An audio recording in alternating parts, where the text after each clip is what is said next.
Hay otros mundos, pero están en este. Hay otras vidas, pero están en ti.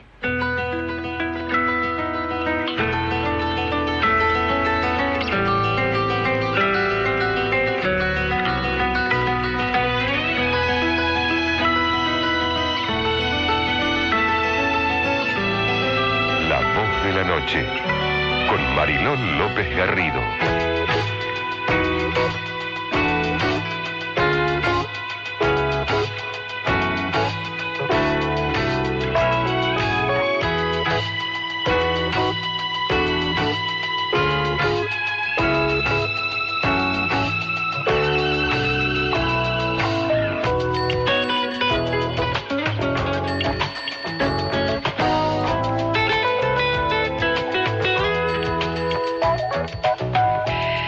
Nuestra elección encontrar el camino que nos lleve a superar los miedos, recuperar la alegría, conectarnos con el amor. Y el camino para lograrlo tiene un sabor a cambio. Un cambio que nos abrirá puertas y ayudará en este momento de transición. Y algo muy importante. Estaremos haciendo nuestro aporte para que otros y otras se sientan bien. Para que los cambios se hagan de la mejor manera. Solemos confundir felicidad con éxito. Vivimos en un mundo donde el éxito es venerado y admirado.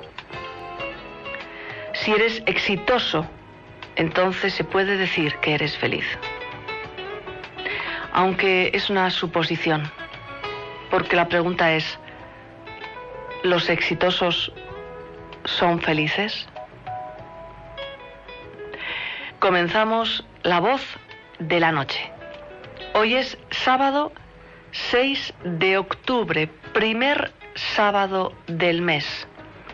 Por lo tanto, estrenamos de todo, como siempre que comenzamos La Voz de la Noche, en un nuevo mes.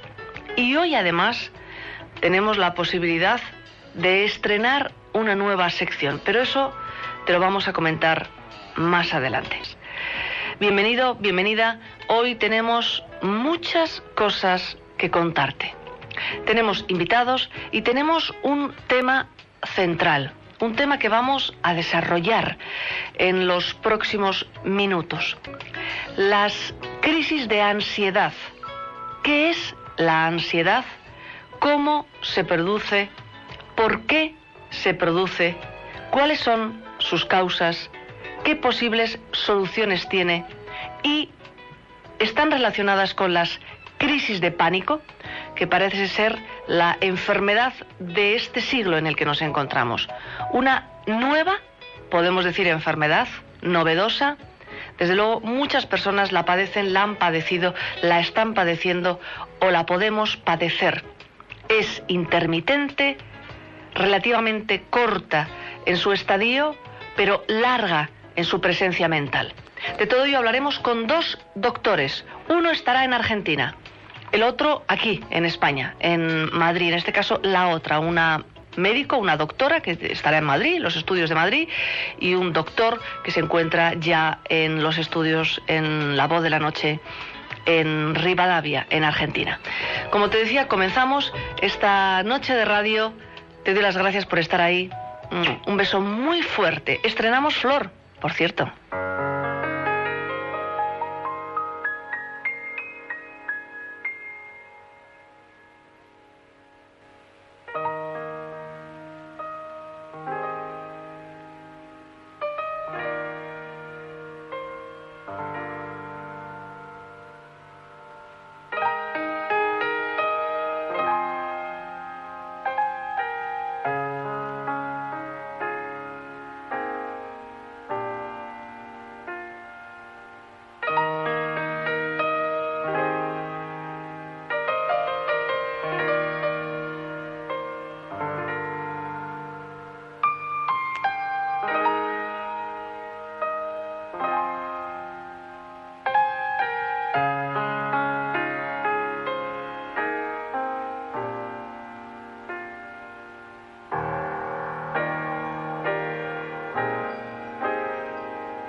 Es un término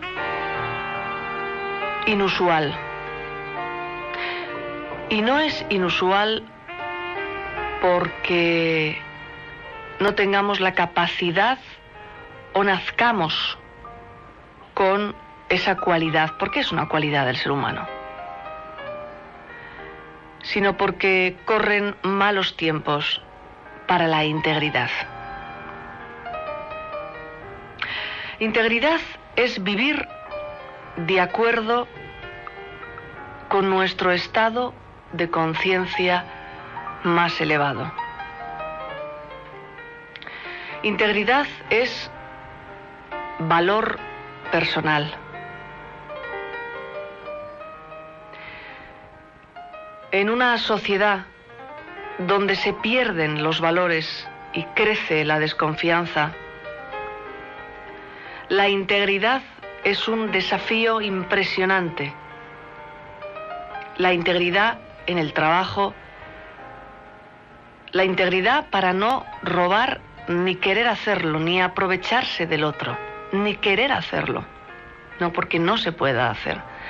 Integridad en las relaciones de pareja, donde el engaño ya forma parte, parece, de un contrato que nunca se firmó. Y además en boga. Integridad para no hacerlo,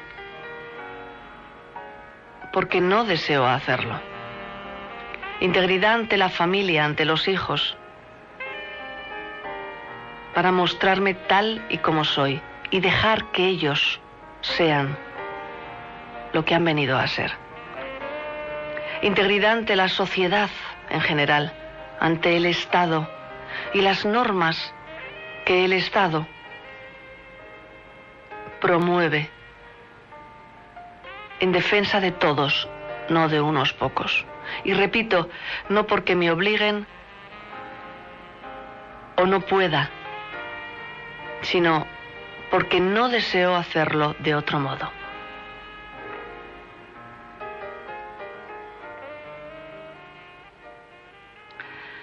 La palabra integridad implica rectitud,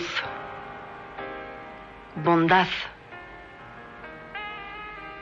honradez, intachabilidad.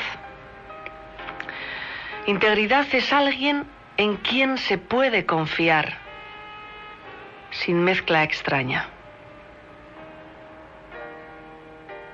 Lo que dice es lo que dice.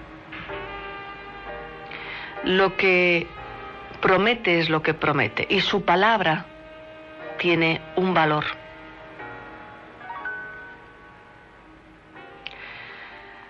Constantemente creamos nuestra realidad a través de las elecciones que hacemos, momento a momento,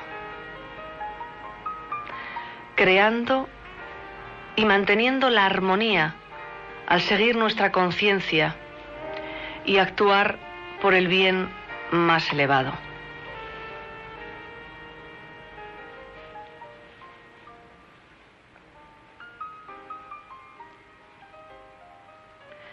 Estamos siendo valientes cuando vivimos de acuerdo a nuestra conciencia. Sería fácil esconder a los otros lo que en realidad somos. Por eso la primera integridad es con uno mismo, para que sepamos qué es lo que sentimos, qué es lo que creemos, qué es lo que somos, para aceptarlo. La pregunta es, ¿estás siendo valiente? Es más cómodo deslizarse hacia abajo por la colina de la vida, manteniendo o divagando en nuestro estado de conciencia actual. Es más fácil que seguir las escaladas, algunas veces duras, del camino de lo que sabemos que es correcto. La recompensa de enriquecer continuamente nuestra integridad personal es que nos volvemos más conscientes de nuestra naturaleza armónica, de nuestra chispa divina. Al vivir con integridad personal, los demás se dan cuenta que pueden confiar en ti. Se dan cuenta que eres un amigo, una amiga digna de confianza. El mayor valor para una sociedad. Los griegos eran expertos en hacer figuras en mármol. Y muchas veces, al estar trabajando el mármol, descubrían grietas en él, las cuales naturalmente les quitaban el valor. Algunos entonces cubrían las grietas con una cera especial, la pulían y quedaba aparentemente perfecta. Pero, como sucede con todo en la vida, cuando la obra de arte era expuesta al sol, la cera se derretía y quedaba descubierto el engaño. Por eso era común encontrar, donde vendían esas piezas de mármol, un letrero que decía: se venden figuras en mármol puro, sin cera. De ahí viene la palabra sincero, sin cera. Es decir, que una persona sincera es una persona sin grietas. Diría más, es una persona que incluso teniendo grietas las expone. Mucho más que sin grietas, sería sincera.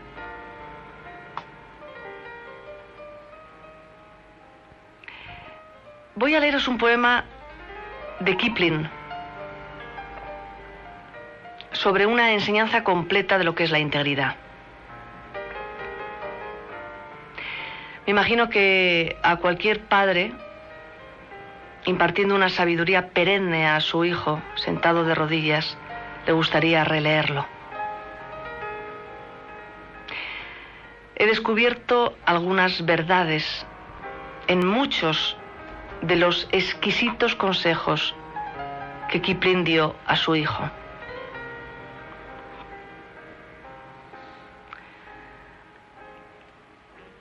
Se titula Hay siempre tanto que aprender. Y dice así: sí. Sí puedes tener calma cuando en tu derredor todo el mundo la pierde y a ti te culpan de ello. Si cuando de ti dudan, puedes tener fe en ti, pero también excusas la desconfianza de otros. Si puedes esperar sin cansarte en la espera, o siendo calumniado, no esgrimes la calumnia,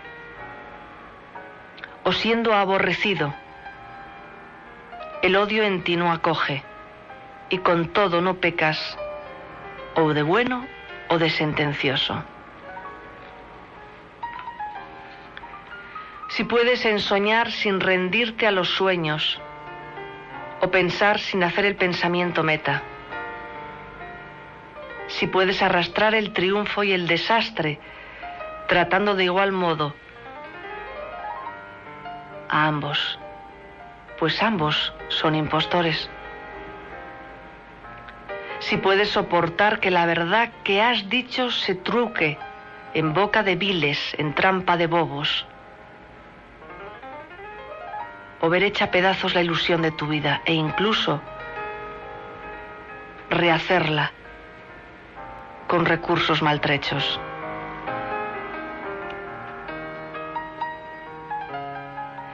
Si en un montón juntamos tus custodias ganancias, jugarlas todas puedes, a una simple cara o cruz, o perderlas y luego volver a comenzar, y jamás una frase decir de lo que pierdes.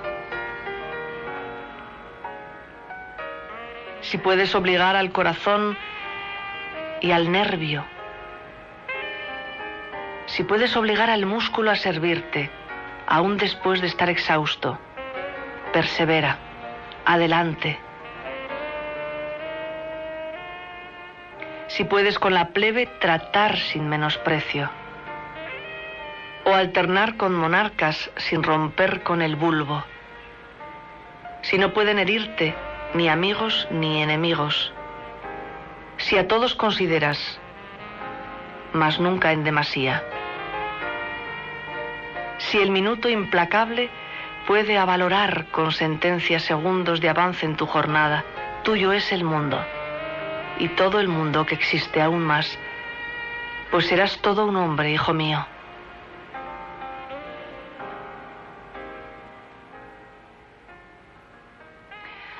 Estas son 40 frases, son 40 versos, magníficas ideas, que encierran la determinación de hacernos y de sabernos poseedores de un semblante tan en desuso como es la integridad.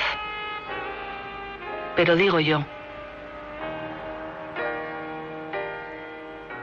¿podremos llevarnos todo aquello en lo que estamos invirtiendo tiempo, energía, engaño, cuando exhalemos el último aliento? Sin embargo, si hubiera un otro lugar, una otra vida, podríamos llevarnos la integridad como un valor añadido a nuestra alma. Y si no la hubiera, pregunto yo, ¿habremos hecho algún mal siendo íntegros? Tanto si hay un otro como si no lo hay, siempre el beneficio será ser más íntegro.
Vivir uno rico donde pueda ver osos hormigueros, pandas, elefantes, yaguaretés, nutrias marinas y águilas en sus paisajes naturales, o uno pobre donde solo quedan sus recuerdos. Creemos que a todos nos gustaría tener la posibilidad de visitar el Parque Nacional Los Glaciares, para poder ver un huemul o abrir la ventana de nuestras casas y seguir escuchando el canto del zorzal.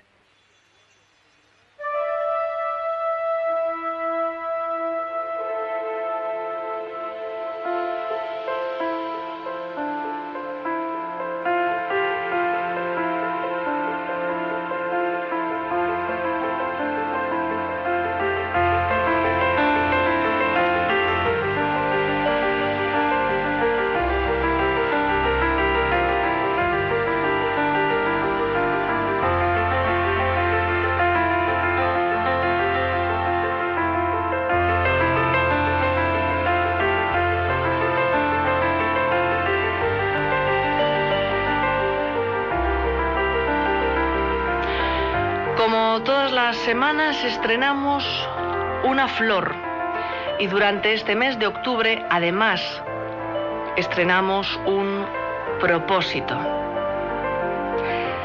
Estrenamos una flor que nos va a acompañar durante todo el mes de octubre. Una flor que nos otorga un don. Estrenamos una afirmación que es válida desde hoy sábado hasta el próximo sábado. Y un propósito que tendremos que cumplir durante todo el mes. Trabajarnos, laburarnos.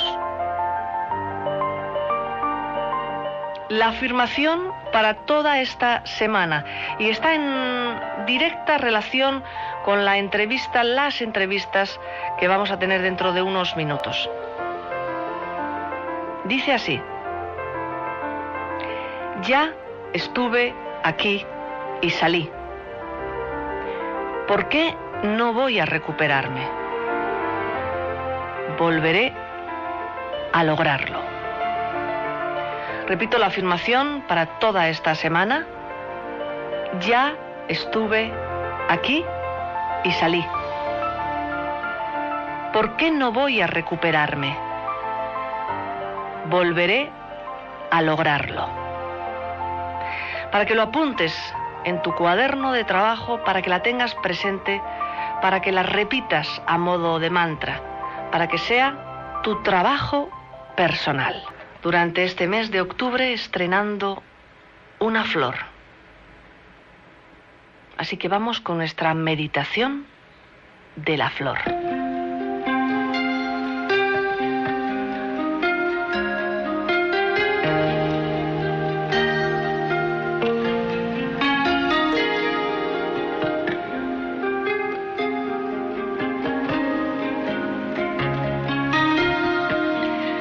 Nace la primavera. Los días empiezan a hacerse ligeramente más largos. La noche ligeramente más corta. Y sin embargo, más presente, más oscura, más intensa.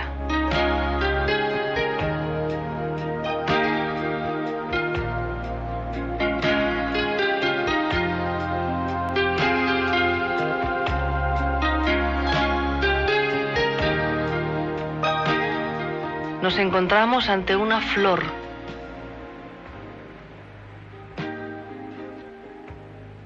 que habita en praderas de suelo pobre y arenoso.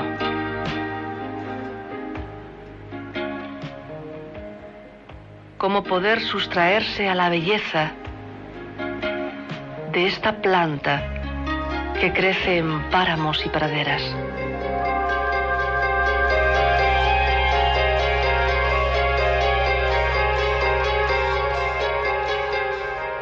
En plena oscuridad,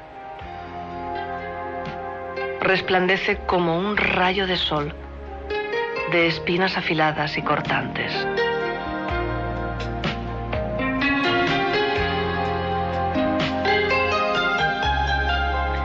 Es un arbusto de vida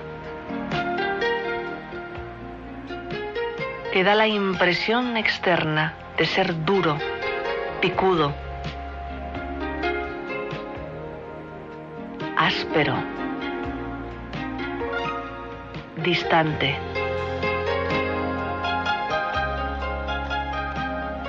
Pero todo lo que exteriormente se muestra distante, duro y picudo, protege interiormente una hermosa esencia. Esa es la esencia de la flor gorse. Colores azulados y verdosos. Una flor que se abre al anochecer y que durante todo este mes de octubre nos regala un don. No tienes que hacer nada para recibirlo. Sencillamente recordar que aquel regalo te ha sido dado. Gorse con un don. La esperanza.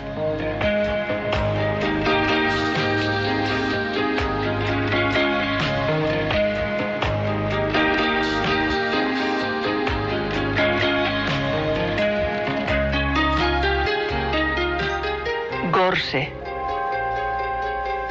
Para ir de la oscuridad a la luz, de la muerte a la vida, de la tristeza a la alegría. Para hacer vivo el cambio. Con un don, el don de la esperanza, del despliegue, de la alegría, de la luz.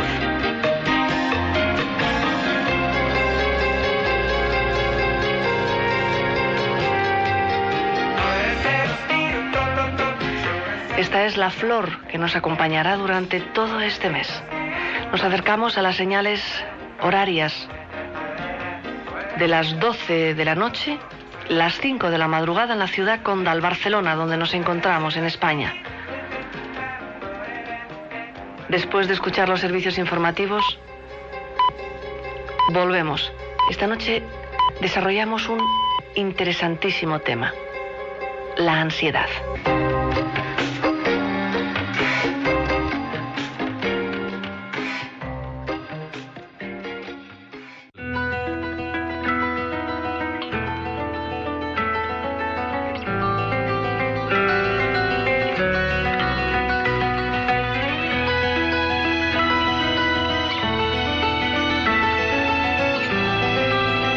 Gracias por escuchar La Voz de la Noche.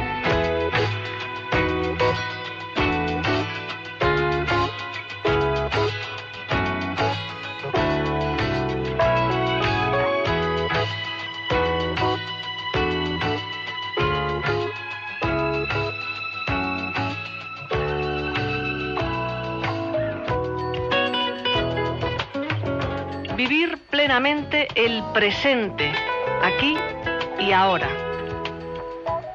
Hoy es el momento, y el momento es eterno. Viviendo en el pasado no hay presente, por lo tanto, no habrá futuro. Viviendo en el futuro no hay presente, es algo inalcanzable. Te proponemos que a partir de hoy comiences o intentes comenzar a disfrutar y valorar cada instante de tu presente. Y que no elimines la experiencia pasada, pero tampoco te quedes ahí enganchado en ella. Y si tu presente es espantosamente horrible y horripilante y espantoso, respiras y pasará. Todo pasará. Y habrá un futuro, y ese futuro llegará. Y como dijimos la semana pasada o la anterior, el futuro es el producto de los pensamientos que tuvimos en un determinado pasado o en un determinado presente. El tiempo no espera a nadie, por eso disfruta y vive ahora. Eso se llama presente. De nuevo, buenas noches, bienvenido, bienvenida. Después de los servicios informativos de la cadena Continental, nos adentramos en esta segunda hora de La Voz de la Noche. Estaremos hasta la 1 de la madrugada. Como he dicho anteriormente, esta noche desarrollamos un interesante tema, una disfunción, por decirlo así, que vive la actual sociedad. Siempre lo hemos vivido, es una enfermedad moderna. La ansiedad, la depresión, crisis de pánico. Tendremos dos invitados. Uno en Madrid, yo estoy en Barcelona, por cierto, en la cadena SER en Barcelona, en España, una doctora en Madrid y tendremos un doctor en Argentina. Y comenzamos primero por nuestra invitada en España. Como decía, enhorabuena por haber sintonizado La Voz de la Noche, porque ha empezado tu crecimiento personal. Buscamos respuestas, algo más, nuestra verdadera esencia. En La Voz de la Noche vamos en busca de nuestro verdadero ser. Lo hemos dicho al comienzo del programa, esta noche desarrollamos un problema, una problemática que padece un alto porcentaje de la sociedad. No sé si el mismo porcentaje en Argentina que en Europa o España, ya que Argentina vive unos condicionamientos sociales muy particulares y muy peculiares. Y hablamos de una enfermedad, no sé si se le puede llamar enfermedad, supongo que sí, que tiene mucho que ver con la inseguridad. Yo lo primero que quiero hacer es presentaros a Marta Isabel Díaz, profesora titular de terapia cognitiva conductual de la Universidad Nacional de Educación a Distancia, la UNED, que se conoce en España. Marta, buenas noches. Hola, buenas noches. ¿Cómo estás? Muy bien, gracias. Encantada de estar con vosotros. Gracias. Esta noche yo quería hablar de la ansiedad y de las consecuencias que la ansiedad tiene o que puede tener en las personas, desarrollando incluso estados vivenciales terribles y llevando incluso a la persona a somatizar enfermedades. Marta, ¿nos podrías definir qué es la ansiedad? Bueno, pues mira, la ansiedad, aunque parece una palabra tan amenazante, realmente se refiere a una emoción básica del ser humano, es decir, es un programa que ha desarrollado nuestra especie a lo largo de toda nuestra evolución para protegernos de los peligros. El problema es que esa ansiedad normal o adaptativa hay en algunos casos que, dada su intensidad o su duración, se vuelve ya patológica y en vez de adaptarnos nos desadapta. En esos casos es cuando ya hablamos de los trastornos de ansiedad con sus múltiples variantes. ¿Qué serían cuáles, Marta? Pues mira, tenemos desde el trastorno obsesivo-compulsivo, trastornos de angustia con o sin agorafobia, los trastornos fóbicos, la fobia social, ansiedad de evaluación. ¿Podemos decir entonces que es una nueva enfermedad? No. Pero sí podemos decir que es una nueva enfermedad en el sentido en el que está más diagnosticada y más clara, ¿no? Bueno, yo creo que en estos momentos sí somos mucho más conscientes de la importancia que tienen los problemas de comportamiento y la salud mental. Es decir, estamos en un momento en el que ya yo creo que la medicina ha avanzado en lo que es el tratamiento médico de múltiples enfermedades y estamos ya todos más enfocados, sobre todo la sociedad, al abordaje ya de los problemas de comportamiento. Entonces, en este sentido, pues la gente habla mucho más de problemas de estrés, de problemas de ansiedad, que son el resultado de las situaciones estresantes, y parece que en estos momentos es más frecuente, pero estamos hablando de algo que ha sido prevalente en la historia de la humanidad. Siempre ha habido ansiedad. Marta, dicen que una de las enfermedades modernas, por decirlo así en este momento, es la crisis de pánico, el ataque de pánico, producto de un estado de ansiedad continuado. ¿Esto es exactamente así? Bueno, pues puede ser exactamente así, es decir, las personas sometidas a situaciones de estrés sostenido pueden mantener una hiperactivación psicofisiológica que les lleve, de hecho, a tener una mayor probabilidad de desarrollar lo que se llama un ataque de pánico, o en estos momentos actualmente el término que se maneja es crisis de angustia, pero no es la única causa. Hay causas también, por ejemplo, de carácter bioquímico, fisiológico, que pueden desencadenar crisis de angustia, que una vez, o un cuadro similar a una crisis de angustia, que una vez han sido percibidas por el sujeto, son percibidas con tal terror y con tal grado de amenaza que se desarrolla lo que se llama ansiedad anticipatoria. Y a partir de ahí, personas que podemos decir que han tenido una vida tranquila, a partir de ese episodio, desarrollan un miedo tan intenso a que les vuelva a dar la crisis, que ellas solas se activan y evidentemente lo que hacen es propiciar nuevos ataques de pánico. Pero las causas de las crisis de angustia, además de ser psicológicas o psicosociales, pueden tener también causas médicas, por ejemplo, causas fisiológicas. Por ejemplo, el hipertiroidismo. El hipertiroidismo provoca una activación fisiológica que puede dar lugar a cuadros muy similares a las crisis de angustia. Y de hecho no es infrecuente que algunas veces en las consultas de psicología veamos pacientes que son remitidos con un cuadro de trastorno de pánico, cuando es verdad que ya han desarrollado un trastorno de pánico, pero también es verdad que tienen un hipertiroidismo, quizá, que haya que que haya que tratar, o que con seguridad hay que tratar. ¿Qué le sucede a una persona cuando tiene una crisis de pánico? ¿Qué es lo que sucede? ¿Dónde sucede y cómo sucede? ¿Qué pasa? Puede suceder en cualquier lado. De hecho, una de las características de las crisis de pánico es que son inesperadas y no están relacionadas causalmente con ningún evento identificable. Es una descarga masiva del sistema nervioso autónomo, del sistema nervioso simpático. Entonces, de repente, el sujeto percibe que empieza con taquicardia, sudoración, sensación de ahogo, de no poder respirar, trata de acelerar y de incrementar la profundidad de su respiración, pero la sensación de ahogo se mantiene. Puede haber dolor o presión torácica, náuseas, sensación de desmayo, de descontrol. Entonces, pues los afectados lo que sienten es que pueden morir en ese momento. ¿Ese es el miedo? Porque estamos hablando de crisis de pánico, estamos hablando de pánico. ¿Cuál es el pánico? El pánico es el miedo que se coge a esas sensaciones fisiológicas. Estamos hablando de que ese cuadro se puede dar en personas que evidentemente no lo pasan bien, pero que no desarrollan un miedo intenso. Esas personas no desarrollan un trastorno de pánico. El problema del trastorno de pánico, o lo que explica el trastorno de pánico, es la sensación de amenaza que tiene esa persona, la interpretación catastrófica de esas señales corporales. Es decir, las señales corporales en sí, todos esos síntomas, no es lo que define el trastorno de pánico, sino el miedo a esas sensaciones corporales. O sea, además el pánico no es real.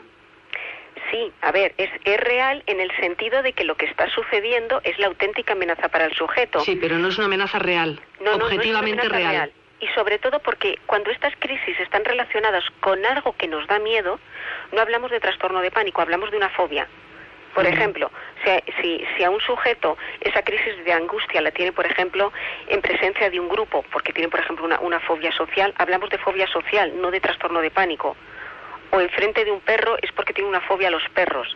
Sí. Entonces, el trastorno de pánico se define como tal, como crisis de angustia recidivantes sin que puedan ser asociados a unos eventos desencadenantes, es decir, son inesperadas, sin que puedan ser explicadas por lo que está ocurriendo en el medio de ese sujeto. Eso es lo que las hace, perdona un momento, Marilo, lo que las hace más amenazantes, el que el sujeto no sabe, cree que le puede dar en cualquier momento. Le puede dar. Yo tengo aquí algunos supuestos síntomas que la persona tiene. Palpitaciones, sacudidas del corazón, sacudidas. Sí, hay veces que son tan intensas que lo perciben como auténticas sacudidas. Ya. Sudor, temblor. Sí.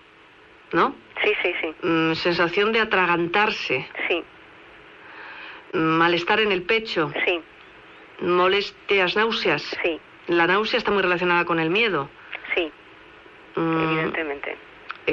¿Y el miedo a volverse loco también? Sí, porque perciben también sensación de descontrol, es decir, lo que está sucediendo no es controlable. Entonces, todas esas sensaciones que son tan potentes en ese momento le hacen percibir al sujeto que está fuera de control y que puede hacer cualquier cosa y que puede volverse loco. Ya. Marta, estamos en contacto también con nuestro compañero, con tu compañero, en este caso con el doctor en psicología clínica, que nos está hablando o que nos ha hablado en alguna ocasión de las circunstancias sociales, Carlos Malvezzi, que provocan ansiedad. Claro, la situación de Argentina es diametralmente distinta con la situación de España. En África los que están corriendo detrás de los rinocerontes o de los leopardos o de los animales para alimentarse, ¿tienen ansiedad? ¿Tienen angustia? A ver, mira, es verdad que no tienen angustia en el sentido de que la angustia es esa sensación subjetiva de estar pasándolo mal, es decir, de sentirse agobiado por la ansiedad o por algo que está ocurriendo en nuestras vidas. Pero yo creo que no tengo datos de estudios, Mariló, en África, pero creo que las condiciones en África no tienen nada que ver con la sociedad occidental. Entonces, la mayor parte de los africanos bastante tiene con poder sobrevivir en el día. Por eso te digo. Entonces no están preocupados o no se preocupan o no interpretan de la misma forma esas señales. Pero esas síntomas que tú me describías hace un minuto, Mira que es la típica reacción del sistema nervioso cuando nosotros tenemos un peligro inminente. Por ejemplo, si un africano o un europeo está delante de un león que viene a comérselo, sí, realmente nuestro cuerpo va a reaccionar de esa forma. Pero ahí no hablaríamos de ataque de pánico, porque está totalmente justificada la reacción y es adaptativa. Nos va a ayudar a correr, a protegernos. Aparte, me imagino que si tienes un león que te está persiguiendo, tú echas a correr o te buscas la vida. Pero, ¿qué haces en una cafetería con un ataque de pánico? ¿Huyes de qué? No ¿de qué huyes? Es decir, son reacciones, son respuestas vegetativas y emocionales que en este momento no son adaptativas, son como una especie de vestigios, son arcaicas. Entonces, hay que aprender a manejarlas. Porque de la ansiedad, evidentemente, no nos podemos deshacer, pero tenemos que aprender que hay veces que puede desencadenarse esa respuesta sin que sepamos por qué. Seguramente tiene un sentido filogenético, es decir, tiene un sentido para nuestra especie, pero en estos momentos nosotros no sabemos cuál es. Ya. Entonces es simplemente pues saber que la ansiedad no es mala para una persona normal, para una persona saludable, es tremendamente molesta, es muy impactante un ataque de angustia, pero no es peligroso. Se puede confundir con una enfermedad porque tengo entendido que la mayoría de las personas que padecen ataques de angustia y de ansiedad creen que están enfermas. Creo que son habitantes habituales casi de los hospitales, o sea que se hacen continuamente pruebas, es gente muy hipocondríaca. No, bueno, vamos a ver, mira, las personas que evidentemente comienzan a desarrollar crisis de angustia, lo que hacen es buscar una explicación médica, porque estamos hablando de síntomas psicofisiológicos, y es bueno que lo hagan, porque como te he comentado anteriormente, hay toda una serie de trastornos médicos, biológicos, que están relacionados con el trastorno de pánico. Antes te hablaba del hipertiroidismo, por ejemplo, el prolapso de la válvula mitral. Pero estas personas, una vez ya les han dicho que o tienen algo, por ejemplo, como estos síndromes de los que te acabo de hablar, sí, son tratados, van después al psicólogo, sí, se les hace un abordaje terapéutico para el trastorno de pánico, sí, y normalmente son personas que suelen remitir, que su trastorno suele remitir. El tema de los hipocondríacos es diferente. Los hipocondríacos no suelen tener ataques de pánico. Los hipocondríacos tienen miedo a ciertas señales corporales, pero que son permanentes y continuas. Y por otra parte, no piensan que la amenaza es inminente, que van a morir inmediatamente, sino que progresivamente en el tiempo se va a desarrollar una enfermedad que no está siendo detectada y al final van a morir de ella. Pero las personas que padecen un trastorno de pánico se asustan por síntomas que son muy actuales y además que son pasajeros, que en un determinado momento se acaban. Una crisis de pánico pueden ser 20 minutos. Sí. Y lo que piensan es que en ese momento van a morir, no que van a morir dentro de 5 años, por no ser diagnosticados. Sí. Entonces no hay tanta relación entre trastorno de pánico e hipocondria. De hecho, la hipocondria, aunque tiene muchas características de los trastornos de ansiedad, no se clasifica dentro de los trastornos de ansiedad, sino como un cuadro psicopatológico diferente. Dime una cosa, ¿la ansiedad y la depresión están unidas? Sí. ¿Sí están unidas? Sí, están muy unidas.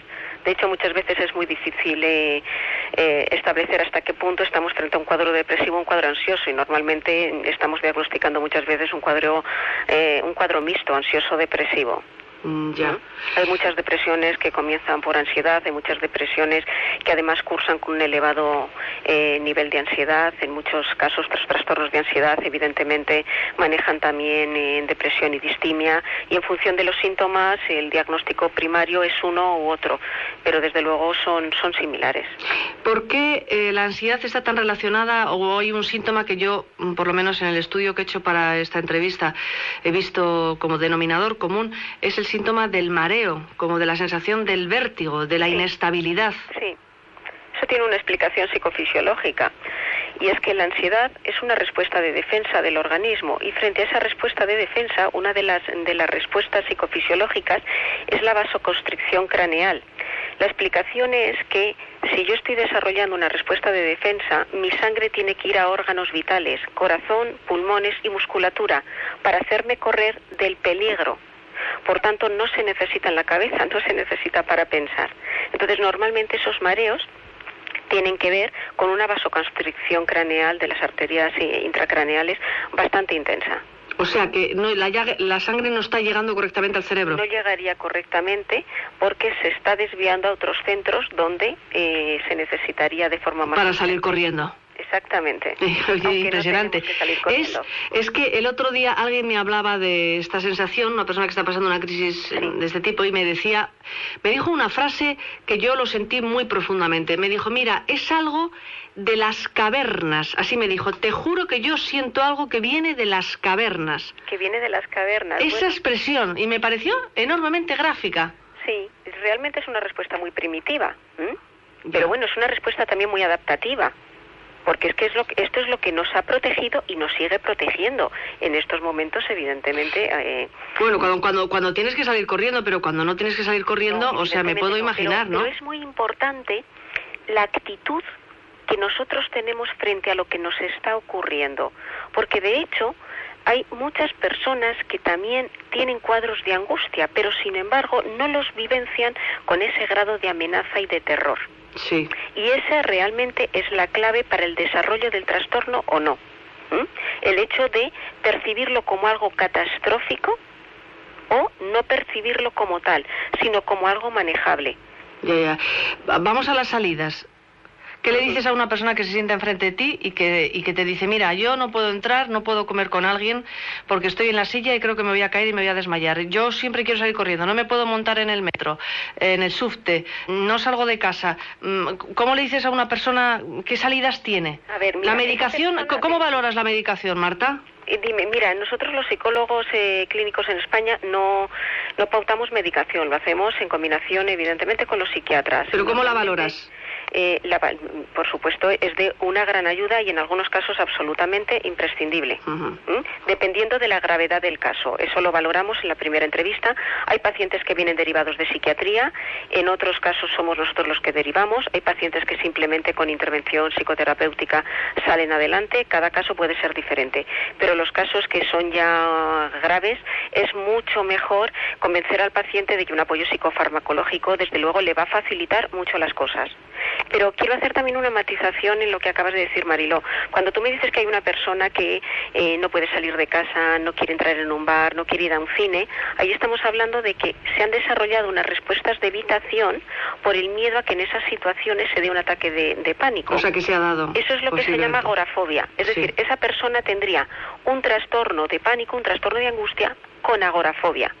Y evidentemente el pronóstico ahí es un poco peor porque ya se nos han complicado las cosas. Sí. Hay personas que con un trastorno de pánico siguen haciendo una vida relativamente normal, aunque con mucho miedo, y hay otras que debido al miedo se han retirado.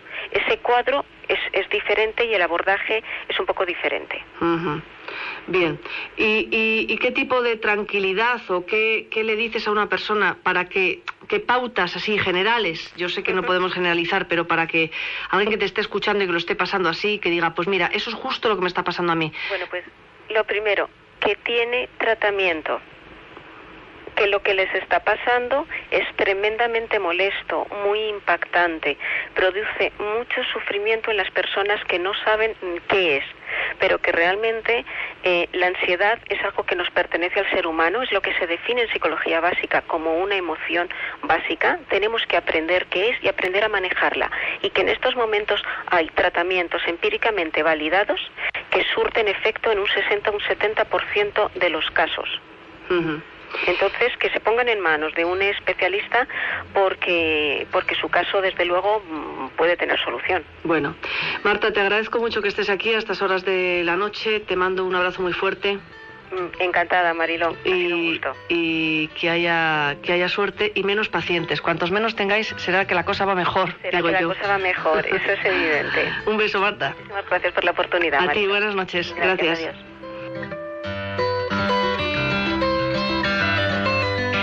Llega nuestro ángel y como siempre lo queremos escuchar. Por la tolerancia, la paz y la sanación en el planeta Tierra.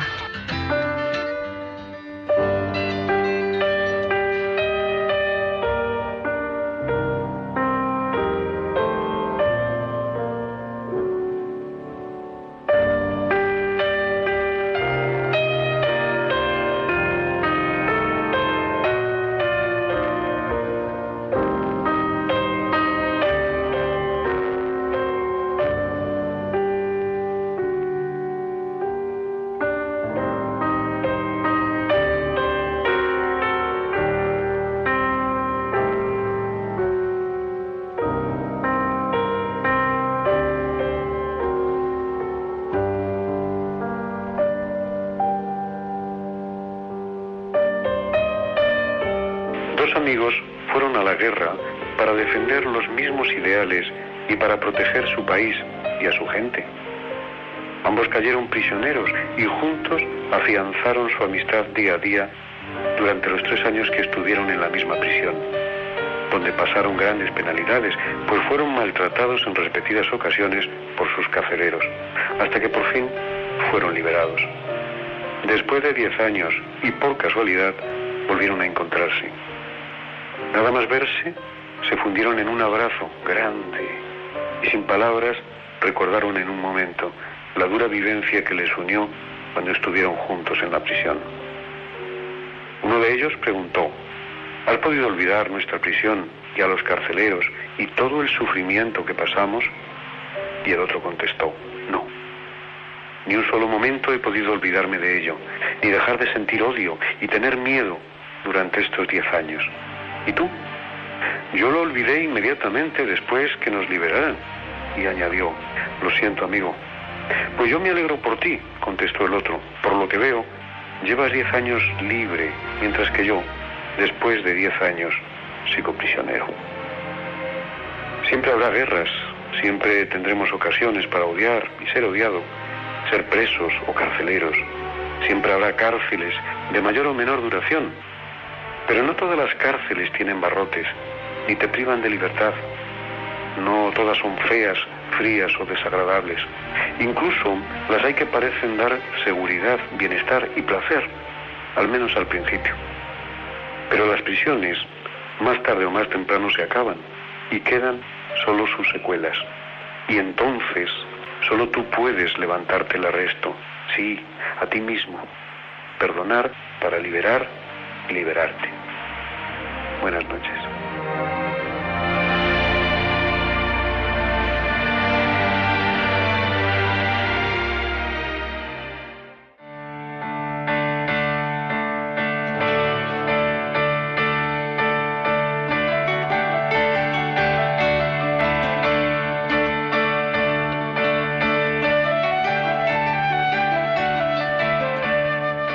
Durante toda esta semana con una afirmación: ya estuve aquí y salí.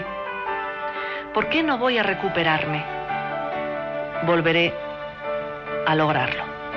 ¿Y por qué hemos elegido esta afirmación esta semana? Porque hoy, esta noche, estamos hablando de una enfermedad que dicen que es una nueva enfermedad: la ansiedad, las crisis de pánico, el estado cronificado de angustia. Dicen que antes la gente no vivía estos estados, que la gente tenía que sobrevivir y que no tenía tiempo para estas cosas. Hemos hablado con nuestra especialista, una doctora, profesora de la Facultad de la UNED aquí en España, psicóloga, y ahora vamos a hacerlo con alguien que se encuentra en Argentina, Carlos Malvezi Taboada. Buenas noches, Carlos, ¿cómo estás? Buenas noches, Mariló. ¿Qué tal? Noches. ¿Cómo estás? Buenas noches. Carlos, tú eres doctor en psicología clínica. Exactamente, especialista en psicología clínica, soy director del Instituto Google de Investigación y Docencia en Hipnosis, Psicoterapias Breves y Medicina Psicosomática de Buenos Aires. Bueno, Carlos, tú has tenido la posibilidad, la oportunidad a través de la radio de escuchar lo que nos ha estado diciendo la profesora, la licenciada Marta Isabel Díaz. ¿Hay algo a este respecto que quieras contradecir o añadir? No, justamente creo que fue una excelente exposición y un excelente detalle y relato correcto, adecuado, en relación a lo que son los trastornos de ansiedad. Uh-huh. De alguna manera lo que Marta fue expresando sintetizó lo que es la patología. Yo llamo la patología de moda en estas épocas. Es realmente una patología de moda, porque Marta hablaba de que la ansiedad la hemos tenido siempre, que venía de las cavernas. Bueno, hablaba yo de alguien que me había dicho que era algo que sentía de las cavernas, ¿no? De alguien que te había dicho, sí, que es cierto que venía de las cavernas, pero como manifestación. Las patologías mentales van modificándose, Mariló, en función de las características de la cultura y de la sociedad. En estas épocas se han incrementado lo que son los trastornos de ansiedad. Han aparecido con más frecuencia. Veamos algo, yo te voy a contar algo, por ejemplo, a principio de siglo había una patología, una perversión que se llamaba el cortador de trenzas. Pues este era un señor que cuando veía una moza, una muchacha con las trenzas, se balanzaba sobre ella, le cortaba las trenzas y de alguna manera tenía una especie de placer orgástico dentro de esta perversión. Esta patología ha desaparecido. ¿Pero y por qué desapareció? Porque ya no hay más mujeres que usan trenza. Esto ejemplifica un poco algunas de las variables de las situaciones. Las patologías ligadas a lo mejor a lo que era en principio del siglo pasado, la época del 1900 de Freud y Charcot, las histerias han desaparecido también como manifestación. Quedan, sin embargo, algunos pacientes, algunas muestras de esta patología. En la actualidad, en los últimos 20 años, Mariló, han aparecido las patologías más ligadas a los trastornos de ansiedad. El trastorno de angustia, que es son las crisis de pánico, el trastorno de pánico, como se lo conoce, el panic attack, que es lo mismo.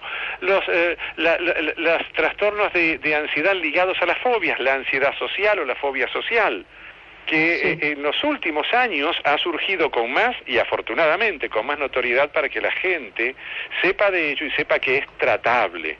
Esto es lo bueno.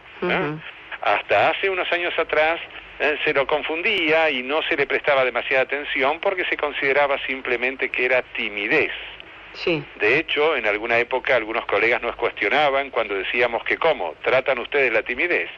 Sí, porque sabíamos del sufrimiento que tiene la persona que vive con esos síntomas ligados a la timidez.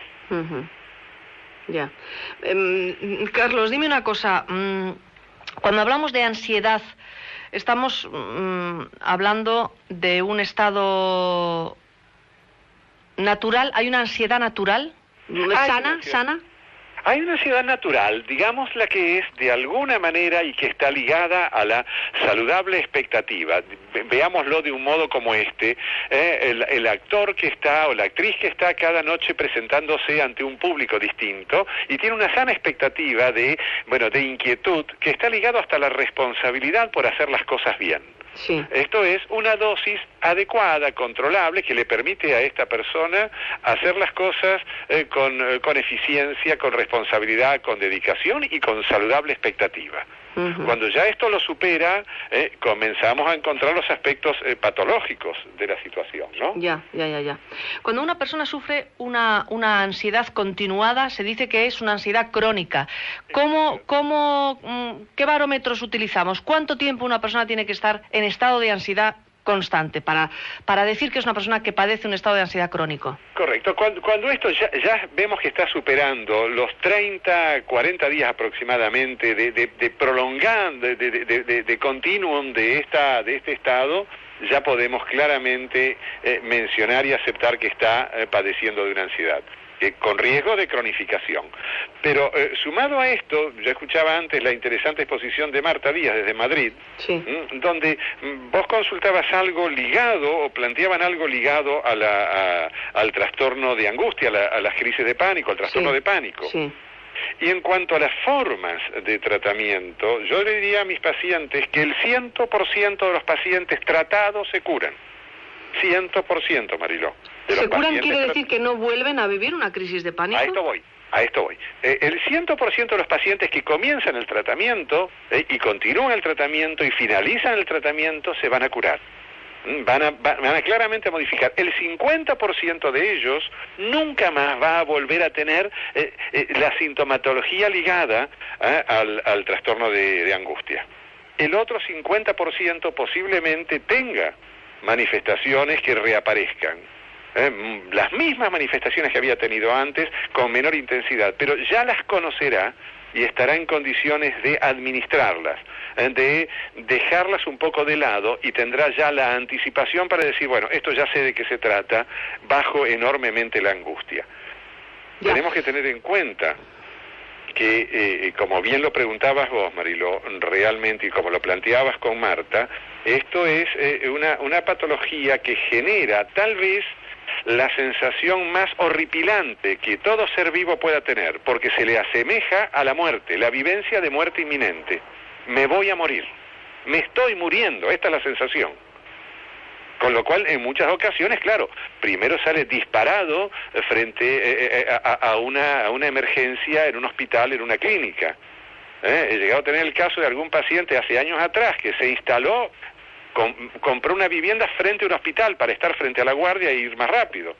Ya. Pero la sensación de muerte inminente, de riesgo de vida, pensemos que es el episodio más fuerte que pueda tener todo ser vivo, la idea de que puede morir de un momento a otro, ya se está muriendo. Lo cual quiere decir que decirle a este tipo de enfermos o de personas que padecen esta enfermedad, no pasa nada, esto se te pasará, son los nervios, se te va a pasar, eso que se ha hecho hasta ahora es espantoso también. Es que esto es parte del tratamiento, la información y la psicoeducación. Lo primero, yo le digo a mis pacientes, primero tranquilicemos esto, sepas que esto se va a pasar. Ahora, claro, la huella profunda que deja la vivencia de muerte no bastan 3 palabras o 3 sesiones para resolverlo. ¿Por qué? Porque es como una huella de de una rueda de un auto marcada en el barro. Hasta que puede salir a la carretera y podamos rellenar ese espacio dejado por la huella con información saludable, con pautas de tranquilidad, eso lleva un tiempo. ¿Por qué? Porque además es como que los síntomas aparecen como un intruso que ocupa la vivienda. Y dice, de aquí en más el dueño soy yo. Vos no vas a tener más tranquilidad, no vas a tener más paz, no vas a tener más serenidad, tu corazón se va a agitar, vas a tener la sensación de que te falta el aire, los mareos van a estar al orden del día, el miedo aparece, y claro, naturalmente todo esto va tomando cada vez más fuerza. Claro. Va tomando cada vez más... Carlos, déjame darte una frase periodística y política. Información es poder. Exactamente. El conocimiento es poder. Sí, sí. Sir Francis Bacon ya lo planteaba. Sí, sí, el conocimiento es poder. Si tú tienes información, puedes, claramente. Lo que pasa es que hay gente que te dice, lo peor que me puede pasar es meterme en Internet porque los síntomas que vea nuevos, al día siguiente los tengo. Claro. Pues ahí hay un arma de doble filo. Pero, mira, tienes un arma de doble filo, por cierto, Mariló, porque por un lado sería muy peregrina la idea de que con solo hayamos leído los síntomas, o en un librito de autoayuda, sería suficiente. Eso no me alcanza, porque necesito, como dije, es restañar, curar esa huella enorme que me dejó 2 o 3 días antes o hace unos momentos, la sensación de muerte inminente que iba a tener. Con el agravante que si a lo mejor va a un servicio de emergencia y va a un servicio de cardiología, el buen médico que lo atiende le dice, usted no tiene nada. ¿Cómo que no tengo nada? Y esto no, usted no tiene nada. Esto sirve por un lado porque le facilita al paciente la idea de decir, bueno, orgánico no hay nada, pero si los síntomas que tengo son de corte orgánico. ¿Por qué son de corte orgánico? Porque la manifestación, de alguna manera, está ligado a lo mejor... Así, cuando la ansiedad se ve incrementada, aparece una interpretación distorsionada, catastrófica, de las sensaciones corporales normales, sensaciones benignas, que pueden ser vistas a lo mejor como algunas simples palpitaciones del corazón, unos pequeños saltitos, que están y ocurren todos los días, pero no les prestamos atención alguna. En ese momento es como que le presté más atención y, caramba, el corazón empieza a latir con más frecuencia, con más intensidad. Sí. Y cuanto más atención le presto, más palpitaciones tengo. Uh-huh. Es decir, ¿por qué? Yo escuchaba también tu orientación al futuro y acerca de los pensamientos. Somos lo que pensamos que somos. Somos lo que nuestra mente dice que seamos. Y si nuestra mente dice en el corazón está pasando algo, nuestro corazón empieza a palpitar alocadamente. Ya. Y si nuestra mente dice me falta el aire, me empiezo a ahogar. Carlos, tengo un email a lavozdelanoche@crecimientopersonal.com que me está llegando en este momento de una oyente de Buenos Aires, de Chivilcoy, que se muestra en contra o en contradicción con algo que ha dicho la doctora Marta. Ella dice, yo soy hipocondríaca, tengo 45 años, separada, estoy en un estado de ansiedad tremendo porque hace un año estoy con un conflicto judicial encima, neurosis obsesiva diagnosticada y desde que me levanto hasta que me acuesto vivo en constante estado de mareo. No puedo entender cómo la doctora comenta que una persona con hipocondria no puede tener crisis de pánico. Yo no puedo ya salir de casa, estar con gente, ni me inviten a comer a un restaurante es absolutamente imposible. Todo el tiempo creo que me voy a caer. Y además me da vergüenza que la gente me vea que me voy a caer. Esa es mi auténtica fobia. A todo esto, creo que tengo una enfermedad terminal que los médicos no han dado con ella. ¿Estamos hablando de lo mismo? Bueno, acá el nombre del oyente es... El nombre es ninguno, no lo puedo dar.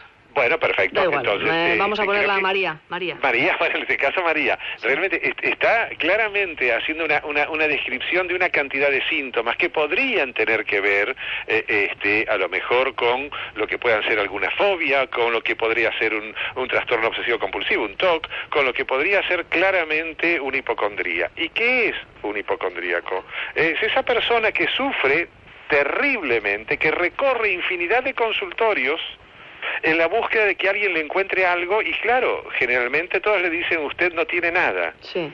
Usted no tiene nada y va en búsqueda de otro y usted no tiene nada, y es muy frustrante esto. ¿Por qué? Porque en realidad sí, es una persona que está enfermo, es un enfermo crónico, pero de nada. Ya. El hipocondríaco es eso, un enfermo crónico, pero de nada, con lo cual está enfermo. Si mi paciente dice que está enfermo, está enfermo. No, pero lo que se está refiriendo esta oyente es que Marta decía que los estados de ansiedad no están relacionados con una persona hipocóndrica, y esta persona dice que padece crisis de ansiedad, que las padece. Bueno, es que la persona con hipocondría claramente tiene un estado ansiógeno y de ansiedad generalizada, porque cada vez que va a la búsqueda de un diagnóstico médico, cualquiera de nosotros, hipocondríaco o no, cuando vamos a la búsqueda de un estudio, de un diagnóstico médico, hay un quantum de ansiedad. Ahora, ella también, nuestro oyente, está planteando algo que está también ligado a ciertos síntomas que están próximos a la ansiedad social y también próximos a las crisis de pánico. Esta sensación de, en cualquier momento, o que me tengo que volver corriendo a casa porque me voy a caer desmayado, me va a tener que buscar una ambulancia, voy a pasar una vergüenza terrible, cosa que generalmente no ocurre, suelen llegar a su casa. Muy pocas veces pasa que alguien se desmaye en la calle. Pero aún en este orden podemos decir que en la hipocondría está presente la ansiedad. No es que no hay absolutamente ninguna ansiedad. Luego también, como esto tiene matices personales, y afortunadamente cada ser humano es diferente. Claro. Bueno, habrá que ver cuáles son estas características. Mariló, decimos, ¿de qué color es el pasto? Es verde, ¿verdad? Sí. Sin embargo, si te tiras sobre el parque y analizas cada brizna de pasto, una es más clara, la otra es más oscura, la otra es más blanca, la otra es más verde, la otra más amarilla, la otra más marrón, la otra más oscuro. Es decir, lo mismo nos pasa con las personas. Cada uno tiene su propio estilo, su propia modalidad, su propia forma de sufrir la enfermedad y vivir la salud. Bien. Carlos, ¿cuáles son los síntomas de un ataque de pánico? ¿Qué sucede? ¿Qué le sucede a la persona? ¿Y dónde le sucede? Perfecto. Puede suceder en cualquier lugar, Mariló. Esto tampoco hay un consenso clarísimo de por qué aparece esto y por qué se manifiesta.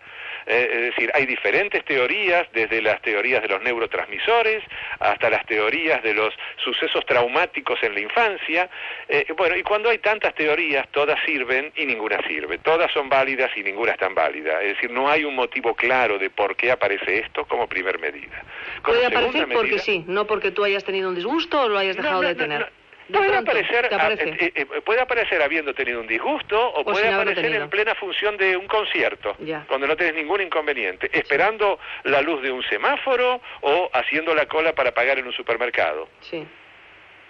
En cualquier circunstancia puede aparecer. Hay factores que facilitan y promueven, como ciertos elementos tensionales, de riesgo, a lo que a lo mejor está ligado a un episodio más traumático, pero no es óbice para que aparezca la sintomatología, nada de eso. Entonces puede aparecer en cualquier momento. Te voy a interrumpir antes de que continúes para que hagamos esta pequeña acotación. ¿Hay algún condicionamiento hereditario? Parecería que no lo hay a pleno. Sin embargo, en algunas familias, al menos de la experiencia clínica, se repiten algunas pautas. Puntualmente en los trastornos de ansiedad estamos hablando, Mariló. En lo que sí hay elementos hereditarios es en la ansiedad social, en la fobia social, donde yo pregunto generalmente, ¿quién es así? En la fobia social me refiero, ¿Quién es así? ¿Papá, mamá, algún familiar? Sí, papá o mamá tiene dificultades, pero en lo que sean los trastornos de pánico, no hay, al menos así, una gran frecuencia en los trastornos de esta naturaleza como elementos hereditarios, ¿eh? No hay una manifestación clara de alguien que los haya vivido. Por eso digo, son una patología más moderna, son una variable más actual. Son las patologías de moda, se manifiestan de esta manera. Entonces estábamos en que nos decías que puede aparecerte viendo una obra de teatro. Exacto. ¿Y qué pasa entonces? ¿Cómo te aparece? ¿Qué sucede? ¿Estás ahí sentado y de pronto qué sucede? Estás ahí sentado y de pronto esa extra palpitación, esa manifestación del corazón, como decíamos antes, de alguna manera que son normales, aparece como que le presto atención. Oye, ¿qué me está pasando? ¿Qué cosa rara? ¿Qué estoy sintiendo? El corazón está latiendo más rápido. Y le presto atención y, por cierto, late más rápido. Y siento que me falta el aire y que me estoy por descomponer. Y claro, si aparece por el lado del corazón o que me falta el aire, con lo primero que lo asocio es con un ataque al corazón, un problema cardiológico. Pero es lo natural, es lógico pensar así. Corro, claro, parece que ya me estoy muriendo, una sensación de transpiración, de casi que no me puedo mover, de que me mareo terriblemente, de que casi no puedo caminar, que me estoy por desmayar, que necesito salir corriendo a una guardia, a un médico, a un lugar donde se fijen a ver qué es lo que tengo. O sea, el ataque de pánico, ¿siempre quieres ir al médico? Y siempre, porque, Marilo, lo que te aparece primero es esa sensación, me muero ahora. Ya. Esto es lo terrible, esto es lo más gravoso en el ataque de pánico. Ya. Esta sensación de muerte inminente, así lo llamamos. Ya. Y es esto lo que tengo que ayudar a combatir. Ahora, ¿cómo? Inmediatamente, hagamos los estudios, tranquilicemos al paciente, hágase todo esto, y si se quiere hacer, y el cardiólogo le indicó un holter que tiene que llevar el aparato todo el día, hágalo. Así se va a quedar más tranquilo. Ya. Bien. Los síntomas van variando, esa sensación de pérdida del control, esa sensación de temor a la locura, de que me estoy volviendo loco, porque obvio que esto la gente no está yendo al terapeuta en forma inmediata a tener ataque de pánico. Generalmente pasan a lo mejor un mes, 2 meses o 10 años, como en algún caso ha ocurrido. Cuanto más pronto lo toman, más facilidad hay para hacer el tratamiento y eliminar la sintomatología. Pero esa sensación, a veces en la mujer, fundamentalmente, que hay una prevalencia, 2 mujeres, 1 hombre, donde de alguna manera algún paciente plantea, pero yo voy a volverme loca y voy a volver loca a mi familia, mi marido me va a abandonar, me va a dejar, se van a cansar de mí. Esto es permanente, ¿no? Es una sensación muy desagradable porque ya no es, Marilo, solo el temor a la pérdida de la vida, sino que además, con estos síntomas y este malestar y esta angustia, hasta mi familia me va a abandonar, ¿no? O el miedo a no controlar la cosa, volverme loco. Tengo otro correo de Azul, mujer de 56 años, que nos pide un consejo para su hija. No quiere salir de casa, no quiere hablar con nadie y hasta se enfada si mi otro hijo trae a alguien. Estamos hablando en este caso también de crisis de angustia, de ansiedad, Carlos. Marilo, a veces es tan difícil hacer un diagnóstico, ¿no?, de este modo, que a veces hasta por una cuestión de seriedad y responsabilidad uno no puede hacer un diagnóstico inmediato. Habrá que ver si se trata de esto, habrá que ver si realmente a lo mejor es un caso de ansiedad o fobia social donde se le dificultan las cosas. En general, en el trastorno de angustia, en el ataque de pánico, no aparece siempre esto que comentaba Marta, lo que está ligado a la agorafobia, que es el miedo a los espacios abiertos. Esto viene del ágora ateniense de la Grecia clásica, de los espacios abiertos, de la cosa más amplia, donde la gente tiende ahora sí a quedarse aislada. A lo mejor hay algunos elementos agorafóbicos, pero sería muy aventurado hacer un diagnóstico de esta manera. Lo más aconsejable para ella sería hacer una consulta y tratar de ayudarla. Si es esto, pueden ayudar a salir de la situación. Dime una cosa, las fobias que vienen a partir de la ansiedad, ¿cuáles serían? ¿Todas? En mayor o en menor grado, en todas las fobias está presente la ansiedad. Veamos, de algún modo, en algún momento me consultaban y decía que en lo que pueda ser la fobia social o la ansiedad social puntualmente, se llega en algunas ocasiones al consumo del alcohol, casi utilizando el alcohol como un psicofármaco, como un ansiolítico. De hecho, muchos jóvenes que se les dificulta la idea del contacto social, terminan haciendo lo que se llama el preboliche y toman un poco de alcohol, que ahora está bastante de moda, lamentablemente en Buenos Aires esto, ¿no? Donde, el consumo de alcohol se incorpora como un diluyente del superyo, como un alivio que le quita un poco la carga del pudor y la vergüenza para poder acercarse. Uh-huh. Entonces, en todas las fobias hay una ansiedad incrementada. De hecho, en la ansiedad social está lo que se llama ansiedad anticipatoria, Mariló. Sí. Esto es, sí, a esta persona que está padeciendo esta fobia, de contactarse con las personas, o de estar comiendo en un lugar, en un restaurante, o salir con algunos amigos, o ir a una reunión de su propia familia a veces. Le anticipan y dicen, el 30 de noviembre vamos a tener una reunión, una fiesta, quiero que vos vengas, con lo cual ya empieza hoy a sufrir. Hoy comienza con los síntomas de angustia, de preocupación, cómo voy a hacer para ese día, y a veces hasta se argumentan causas de cualquier naturaleza, hasta enfermedades, para no ir. La persona se enferma y mira, me estoy muy mal, no puedo ir.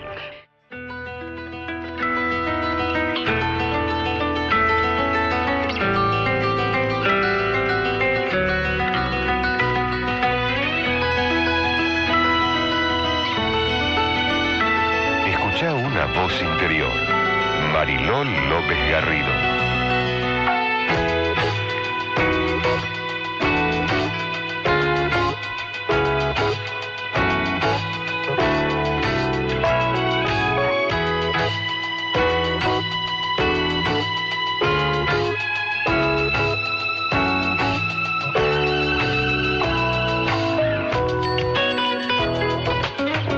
Continuamos en La Voz de la Noche, estamos entrando en nuestra última hora de radio. Un saludo cordial a todas las personas que los acabáis de sintonizar. Este es un programa de crecimiento personal. Este es un programa en el que intentamos trabajar la autoestima, en el que procuramos sincerarnos y ser lo que somos.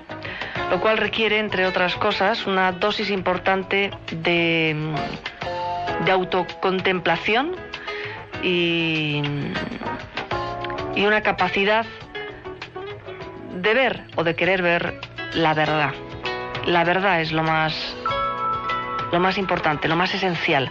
La verdad es la base y el principio de todo. Este es un programa que habla de estas cosas que hay gente que no se atreve a expresar en voz alta, pero que todos, estoy absolutamente convencida, hasta el más frívolo que nos encontremos, todos nos planteamos en algún momento y que todos llevamos dentro. ¿Quién soy? ¿Quién soy realmente? Esta noche estamos abordando una problemática, la ansiedad, las crisis de angustia, la soledad. Estamos intentando paliar en la medida de lo posible esos desencuentros que tanto daño nos hacen, esas crisis que tanto nos separan de los demás, o por lo menos así nos sentimos. Muchas son las personas que padecen este tipo de disfunciones y no pasa nada.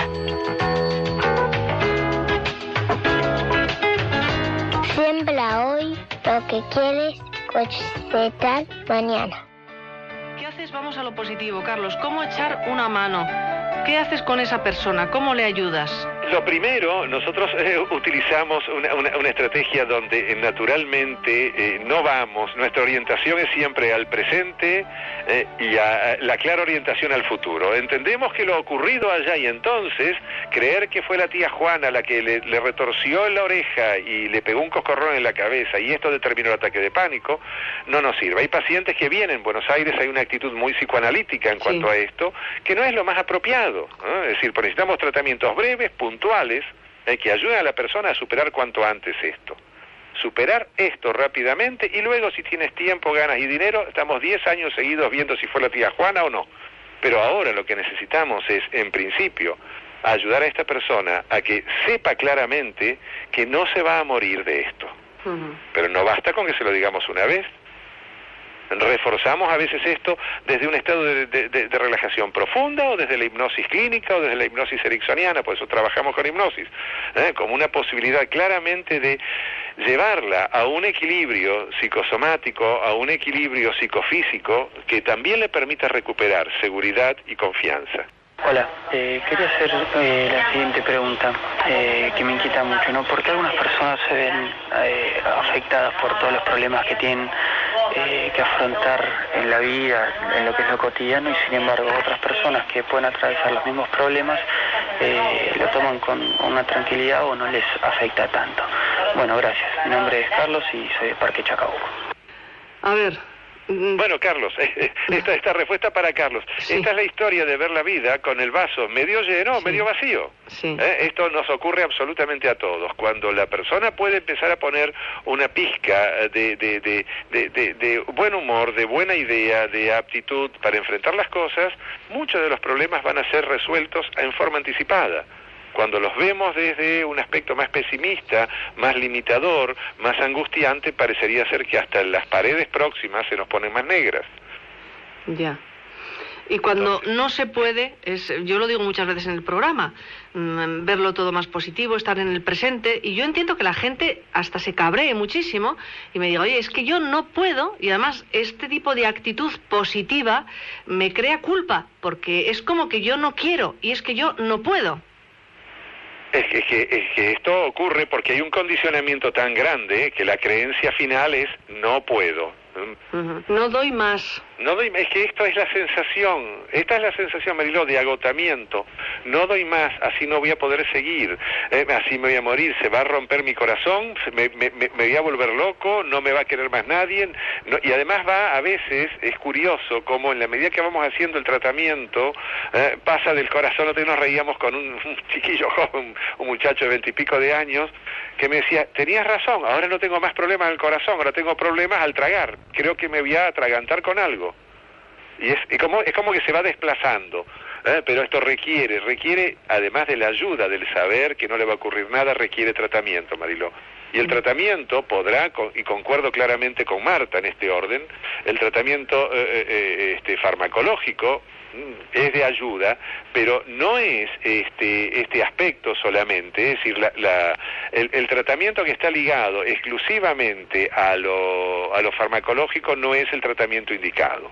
Lo farmacológico puede ayudar para controlar un poco la ansiedad y como estabilizador, pero lo que tenemos que modificar acá son las cogniciones, los pensamientos, las creencias que ya han dejado esa huella que decíamos antes en el cerebro. Entonces, en algunos casos, un apoyo con medicación puede facilitar la disminución temporaria de la angustia o de la ansiedad, pero solo medicación no es el tratamiento. Ya.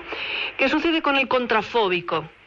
Con el que, a pesar de la crisis y de la angustia y de la ansiedad y de esa sensación horrible y de miedo a salir a la calle y de estar con gente, dice, lo hago, voy, o se monta en un avión. ¿Esto es positivo o no lo es? Bueno, sí, lo puede administrar de esta manera, que de hecho hay algunas personas que lo pueden hacer, ya estaría facilitando la posibilidad del percatarse, del darse cuenta que pese a los síntomas que él tiene, puede afrontar la situación y hasta superarla. No obstante, si este cambio cognitivo no se da, claro, va a quedar siempre la creencia que él va a estar de por vida enfrentando estas cosas y sin haberlo resuelto, cuando a lo mejor la labor terapéutica le permite percatarse que justamente estos talentos, estas habilidades, estas capacidades o estas fortalezas que él tiene son parte de un tratamiento para dejar atrás ese padecer. Ya. Carlos, quiero terminar un poco con el trabajo que tú haces. Yo he leído, pues yo que sé, tengo aquí hojas y hojas de tu trabajo terapéutico, de tus estudios y de todo lo que has hecho, y veo que haces un gran desarrollo sobre la hipnosis. Efectivamente. Cuéntame brevemente, ¿la hipnosis no es aquello que te ponen un relojito delante, tin, tin, tin, tin, y te vas para allá y entras en el inconsciente y no estás consciente de lo que está pasando. Y te conviertes en un chivo o en una gallina. No es así. ¿No es eso? Eso, Mariló, eso son las demostraciones teatrales de la televisión que han prostituido el significado terapéutico de la hipnosis clínica. La hipnosis clínica es una herramienta más para poder acelerar los procesos terapéuticos. Si esto fuese tan así, digo yo, bastaría con que vayamos así un equipo de hipnólogos a las cárceles una vez en la semana y convertiríamos a todos los delincuentes en honorables ciudadanos. Bueno, no hace falta ir a las cárceles, puedes ir a algunos gabinetes de gobierno, ¿eh? Bueno, eso lo dejamos de lado, pero sería una maravilla. Es que yo creo que resolveríamos mucho más problemas en los gabinetes de gobierno que en las cárceles. Pero posiblemente, bien, sin ninguna duda. Dicho esto. Está bien la acotación. Entonces, poco y nada tiene que ver esto con esa cuestión mágica, sino que por el contrario, es un estado de altísima concentración sobre lo que esa persona está focalizando en ese momento. Y a nosotros nos permite trabajar con una imagen, una idea de fortalecimiento de su yo, de la propia estructura de la persona, y es como si fuese, Mariló, una realidad virtual. Bien. Carlos, muchísimas gracias. Te lo mereces, Mariló, es un gusto haber conversado contigo, haber escuchado a Marta y compartir con tus oyentes. En unos días estoy en Buenos Aires y me va a encantar conocerte personalmente porque me encantaría que colaboraras y participaras en La Voz de la Noche. Bueno, será un placer conocernos y con todo gusto me honras con este comentario, Mariló, es un gusto profundo. Un abrazo muy grande. Gracias. Y muchas gracias a ti también. Carlos. Sí. Me quedé sin hacerte una pregunta. A ver. Ay, me acaba de venir. ¿Hay más crisis de ansiedad en Argentina que en España? Mira, justo el sábado estuvimos realizando acá en Buenos Aires con un colega de Valencia puntualmente un seminario de ansiedad que lo hemos invitado. Él vino, estuvo el sábado y se fue el domingo nuevamente. Ayer se acaba de ir este querido amigo para Valencia nuevamente. Está como muy pareja la cosa, está como muy pareja, no hay una gran diferencia. Sí ocurre, creo yo, que las libertades y la evolución, el progreso que está teniendo España en todos los órdenes, claro, en forma natural hay más difusión de lo que es la ansiedad, y creo que hay en este momento, no es que hay más patología, hay más difusión en España que en Argentina. Ya, pero la inestabilidad que hay en Argentina, política, social, económica, ¿no crea más estado de ansiedad que en un país europeo? Crea más ansiedad, más frustración, más dolor y más estrés postraumático. Los riesgos que hay, lo que los gobernantes acá no se dan cuenta, el daño que están haciendo, avalando el delito, avalando los robos, avalando las agresiones, están muriendo personas todos los días, no solamente como efecto, Mariló, de las agresiones, de los delitos. Los accidentes de tránsito que tenemos en nuestro país superan... eso es impresionante. Es impresionante. Es impresionante, sí, es impresionante. Sí, y esto también está ligado a una patología, a una cultura y a una ansiedad generalizada en todos los órdenes. Tengamos en cuenta, Argentina, lamentablemente... en Argentina, lamentablemente, los índices de confiabilidad interpares están destruidos. Una sociedad, para que funcione, necesita creer los unos en los otros. El animal humano es un animal gregario. Esto es, necesita funcionar en sociedad, necesita creerle al otro. Señor, ¿para dónde queda tal calle? Para allá. Y le creo, y voy así a ese lado. En Argentina preguntamos 3 veces. ¿Será para allá, no será para allá? En Finlandia la credibilidad interpares está en el 78%. En Argentina, Marilo, está en el 12%. Credibilidad interpares. No nos creemos los unos a los otros. Carlos, un abrazo muy fuerte. Un abrazo muy fuerte para vos también y muchas gracias, Marilo. A ti. Buenas noches. Hasta pronto. Buenas noches.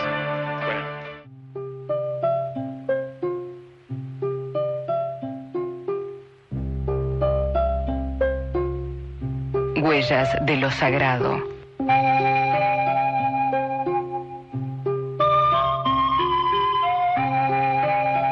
La energía va dejando su huella a lo largo de nuestra vida, como los pasos van marcando nuestro camino en la arena.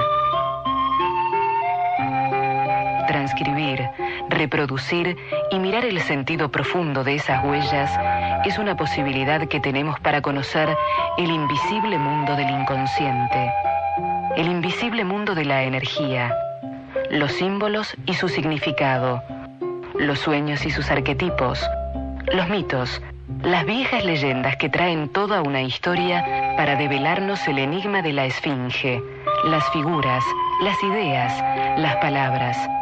Todo lo que sucede en nuestro cotidiano nos da la oportunidad de ver más allá de lo que parece.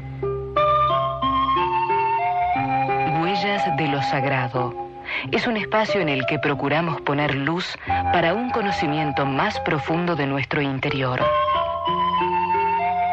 Huellas de lo sagrado, porque cada momento de nuestra vida tiene un sagrado cometido.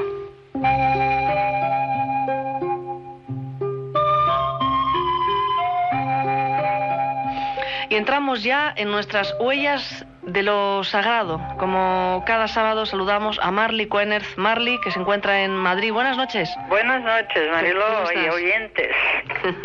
¿Todo bien, Marly? Sí. Bueno, Marly, como has estado escuchando la radio, has oído parte de la charla que hemos mantenido con nuestros doctores sobre fobias, sobre crisis de pánico, ansiedad, miedo. Para ti la ansiedad, Marly. Bueno, la ansiedad tiene debajo un componente que es el miedo. Uh-huh. Cuando no tienes miedo de nada, no tienes ansiedad. Siempre por debajo de la ansiedad hay algo que estás temiendo y que te está provocando esa ansiedad.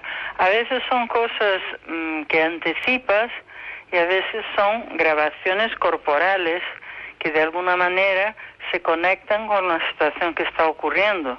Uh-huh. Algo de lo que está ocurriendo levanta una grabación corporal y, por ejemplo, te voy a dar un ejemplo muy concreto.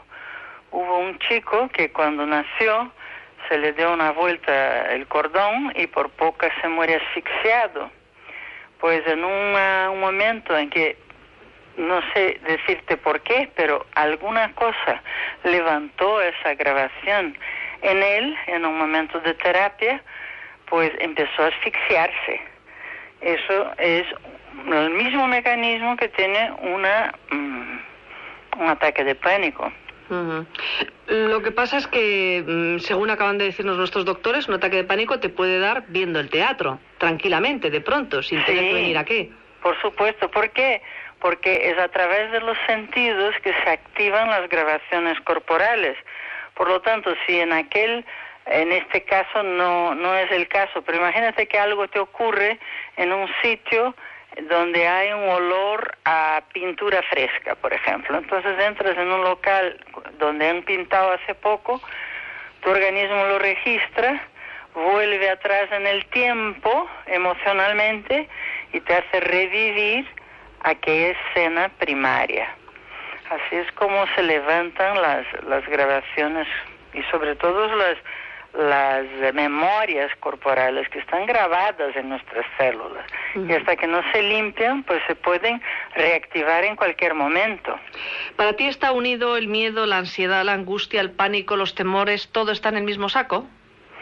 Bueno, son manifestaciones distintas, ¿no? Hay gente que, por ejemplo, se asusta a sí misma con unas anticipaciones de tragedias, de desgracias, de situaciones desagradables, de fracasos, y hay otros que tienen una reacción corporal como la que estábamos hablando ahora.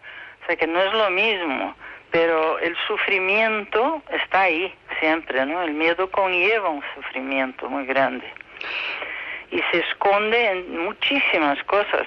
Las fobias, por ejemplo, es un caso que tú conoces, ¿no? Una chica que no tenía atención de su padre y su padre criaba aceitunas, olivos, y entonces coge una fobia a las aceitunas tremenda, porque toda la rabia que tenía contenida por la falta de atención del padre lo llevó el objeto de la atención del padre, que era la aceituna. Uh-huh. Así es como se construye una fobia, tanto de rechazo como de atracción. ¿Cómo es una fobia de atracción? Por ejemplo, un chico que tiene atracción por los tacones, te lo digo porque es un caso que hace poco me pasó conocer a esta persona, y entonces mirando su historia y la posible causa, lo que pasa es que tenía una madre muy inmadura, muy infantil. Entonces, tenía la imagen que las mujeres de tacón eran más maduras, más confiables.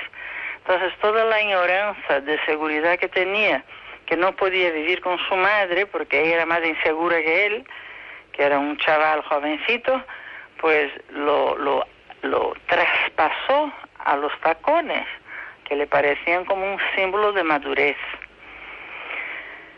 Entonces, eso sería una fobia de atracción. Bueno, un enamoramiento también es una fobia de atracción, de cierta manera, ¿no? Está bien expresado.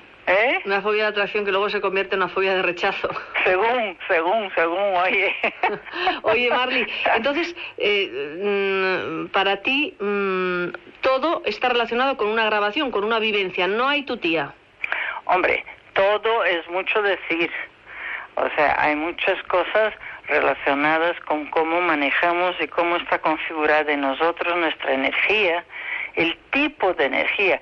Ahora, eso sí, el tipo de energía que tenemos viene de nuestra historia de vida, de nuestras vivencias, de nuestras grabaciones, de todo lo que nos han dicho, de todo lo que hemos creído. Ahora mismo estaba escribiendo un texto sobre las influencias. Todo lo que nos influye, es que es un tal número de cosas que nos influye. Fíjate tú, nos influye toda nuestra historia de vida, nuestros padres, nuestra infancia, el ambiente en que hemos vivido, nuestros hermanos mayores, nuestros profesores, la política del sitio donde vivimos, las ideas y la cultura en la que crecemos, y no te digo de los astros nos influyen. Para darte un ejemplo, que tú creo que también conoces, en el día de luna llena, el número de casos que aparecen en los juzgados de guardia son 3 veces más que en un día normal. O sea que estamos todos influidos por los astros, ¿no? Estamos influidos por lo que nos dicen sobre Dios, sobre la muerte, y más cuando son personas que hablan en nombre de Dios, ¿no? Claro. Representantes de Dios. Claro. O sea, y amén de todo lo que hay en nuestro inconsciente. O sea, nuestro inconsciente recibe una cantidad de influencias, por ejemplo, de ancestros, que es espectacular, absolutamente espectacular. Hace poco tuve un caso de una chica que sufría la misma depresión y angustia de un abuelo que en la Guerra Civil Española había sido torturado y, en fin, había pasado unas cosas dramáticas con él. Pues ella vivía las cosas muchísimo más normalitas del día a día con la misma intensidad de ese abuelo. Y hasta que no lo localizamos y lo limpiamos, ella seguía teniendo ese tipo de recaídas. Pues te digo, hay una tal cantidad de influencias en las personas que lo que me extraña de verdad es que nos atrevamos a juzgar a alguien. Claro. Si no tenemos los datos ni de nosotros, imagínate de los demás. ¿Qué sabemos de los abuelos, bisabuelos que les han influido, de las creencias que les han inculcado, de la cultura que han tenido que absorber, en fin? Es que realmente no podemos juzgar. Bueno. Lo máximo que podemos hacer es intentar poco a poco tener más y más fe en la vida y confianza en la vida para que los miedos vayan poco a poco diluyéndose, ¿no? Por cierto, hablando de la influencia que puede tener la luna llena en nacimientos, muertes y ataques, y ataques de verdad, dentro de unos minutos tendremos en la radio, en Rivadavia, porque yo estoy en Barcelona, tendremos en Rivadavia a Marta Cohen, nuestra astróloga, que se incorpora al equipo de La Voz de la Noche, ya que todas las semanas vamos a hablar de la luna que tenemos durante esta semana y los factores positivos y los factores favorables y desfavorables que a través de la luna, de el cuarto en el que la luna esté y del signo del zodíaco en el que la luna esté, nos puede favorecer o nos puede entorpecer lo que te queramos hacer. Eso será cuando Marly se marche. Me alegro muchísimo. Sí. Por el programa y por los oyentes.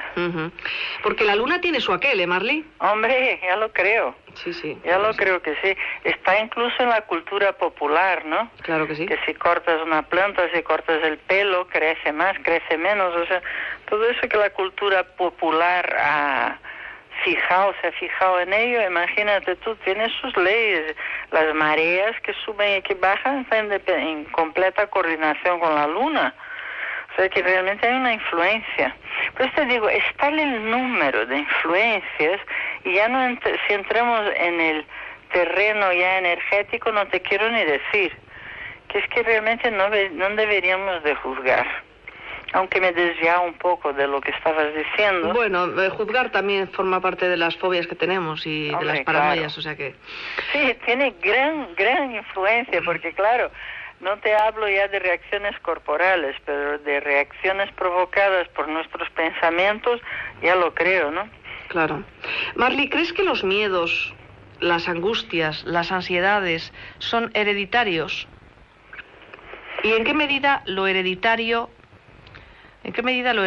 tiene una fuerza sobre nosotros? Porque me lo quiero unir a algo que quiero que hablemos más extensamente, pero sí quería esta noche, teniendo en cuenta que estoy en España estas semanas, resulta que aquí hay un laboratorio naturista que después de muchos años ha podido conseguir una vacuna para el cáncer de útero de las mujeres, y que la Comunidad Europea ya ha dado luz verde para que pueda ser comercializado. Entonces, fenomenal. Sí, entonces, y además un precio irrisorio, ¿no?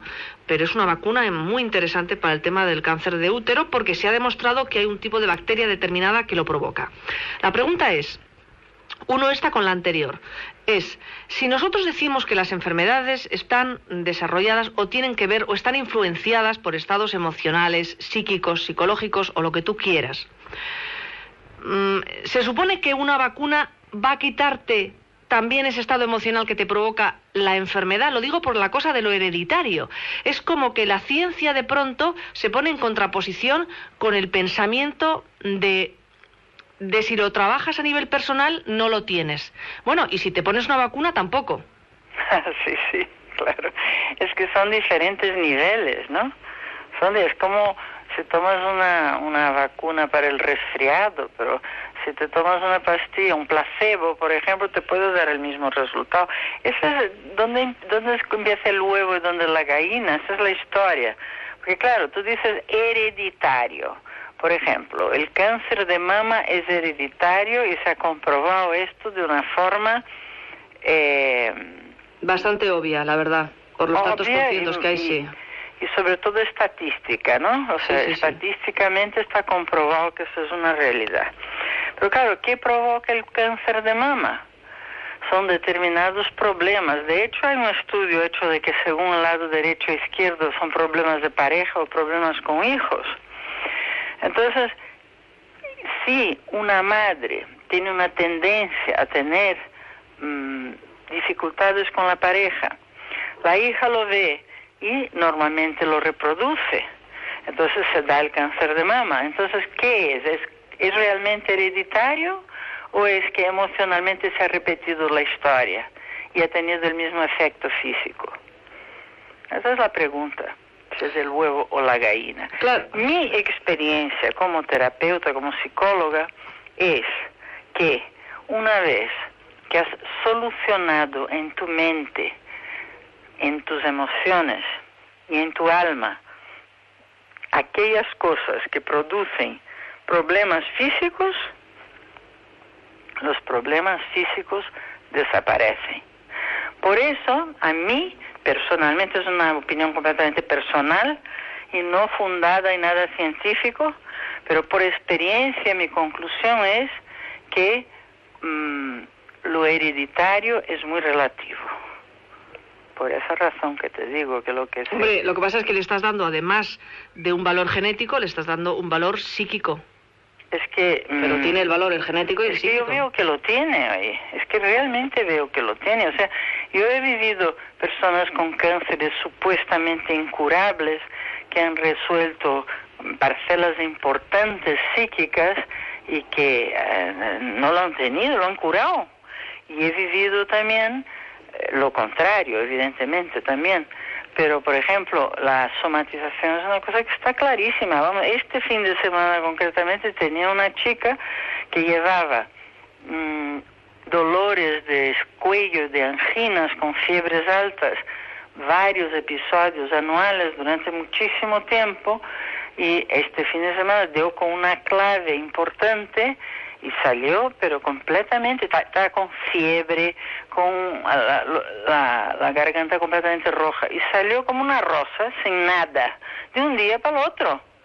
Entonces digo, si eso es así, evidentemente, ¿qué fuerza tiene la parte física? O sea, es la física que está realmente respondiendo a la psíquica.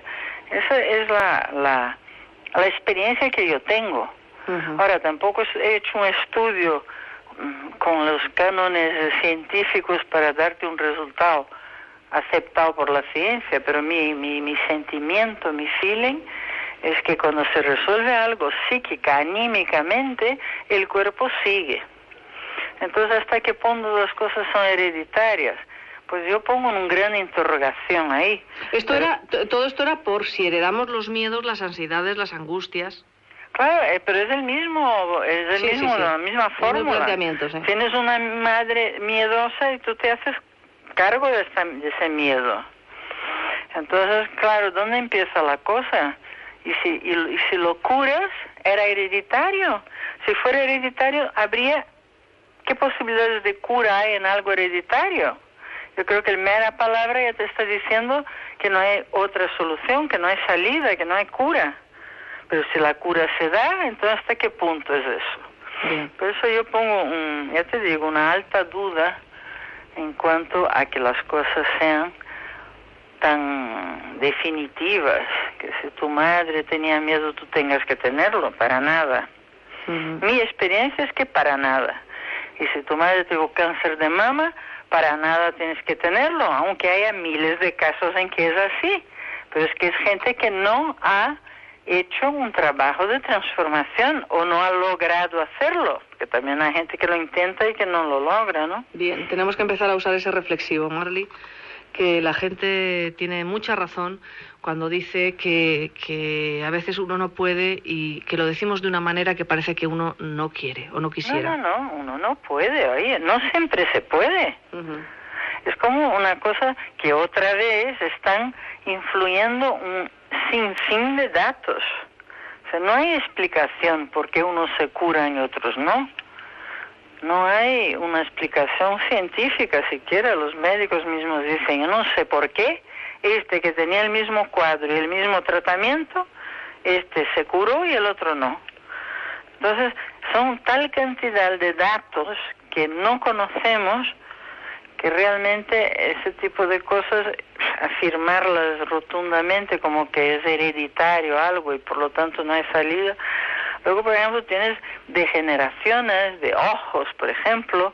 Conozco un caso que toda la familia tiene una degeneración de ojos. Ese es un chico de 30 y pico años, también lo tiene, también ya está medio ciego.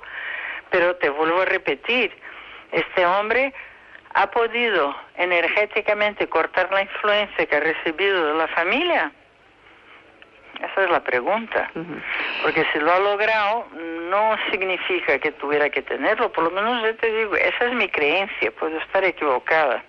Creencia personal e intransferible. Si te hace feliz, pues qué bien que la tengas. No me haga feliz, es la conclusión de muchos años de trabajo con personas, ¿eh? Sí. No lo hago por ser feliz, lo hago porque lo he visto. Pues hazlo por ser feliz, porque ese es el propósito durante todo este mes. Hombre, entre escoger, pensar que estoy pillada por una cosa hereditaria y que puedo curarme, prefiero pensar que puedo curarme. Pero si encima tengo unos cuantos ejemplos que dar, pues más razón, ¿no? Bien. Marly, lo dejamos aquí. Venga. Te mando un beso.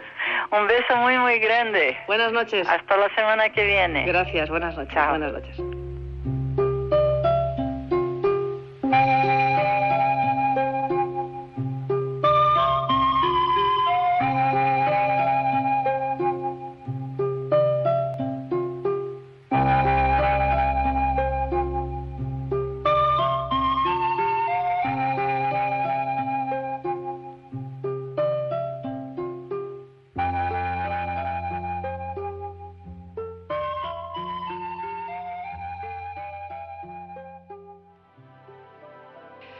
sección que va a compartir con todos nosotros y con todas nosotras cada semana Marta Cohen. Marta, buenas noches, astróloga. Buenas noches, Marta, ¿cómo estás? Buenas noches, Mariló, ¿cómo estás? Estamos muy bien y muy contenta de estar en tu programa.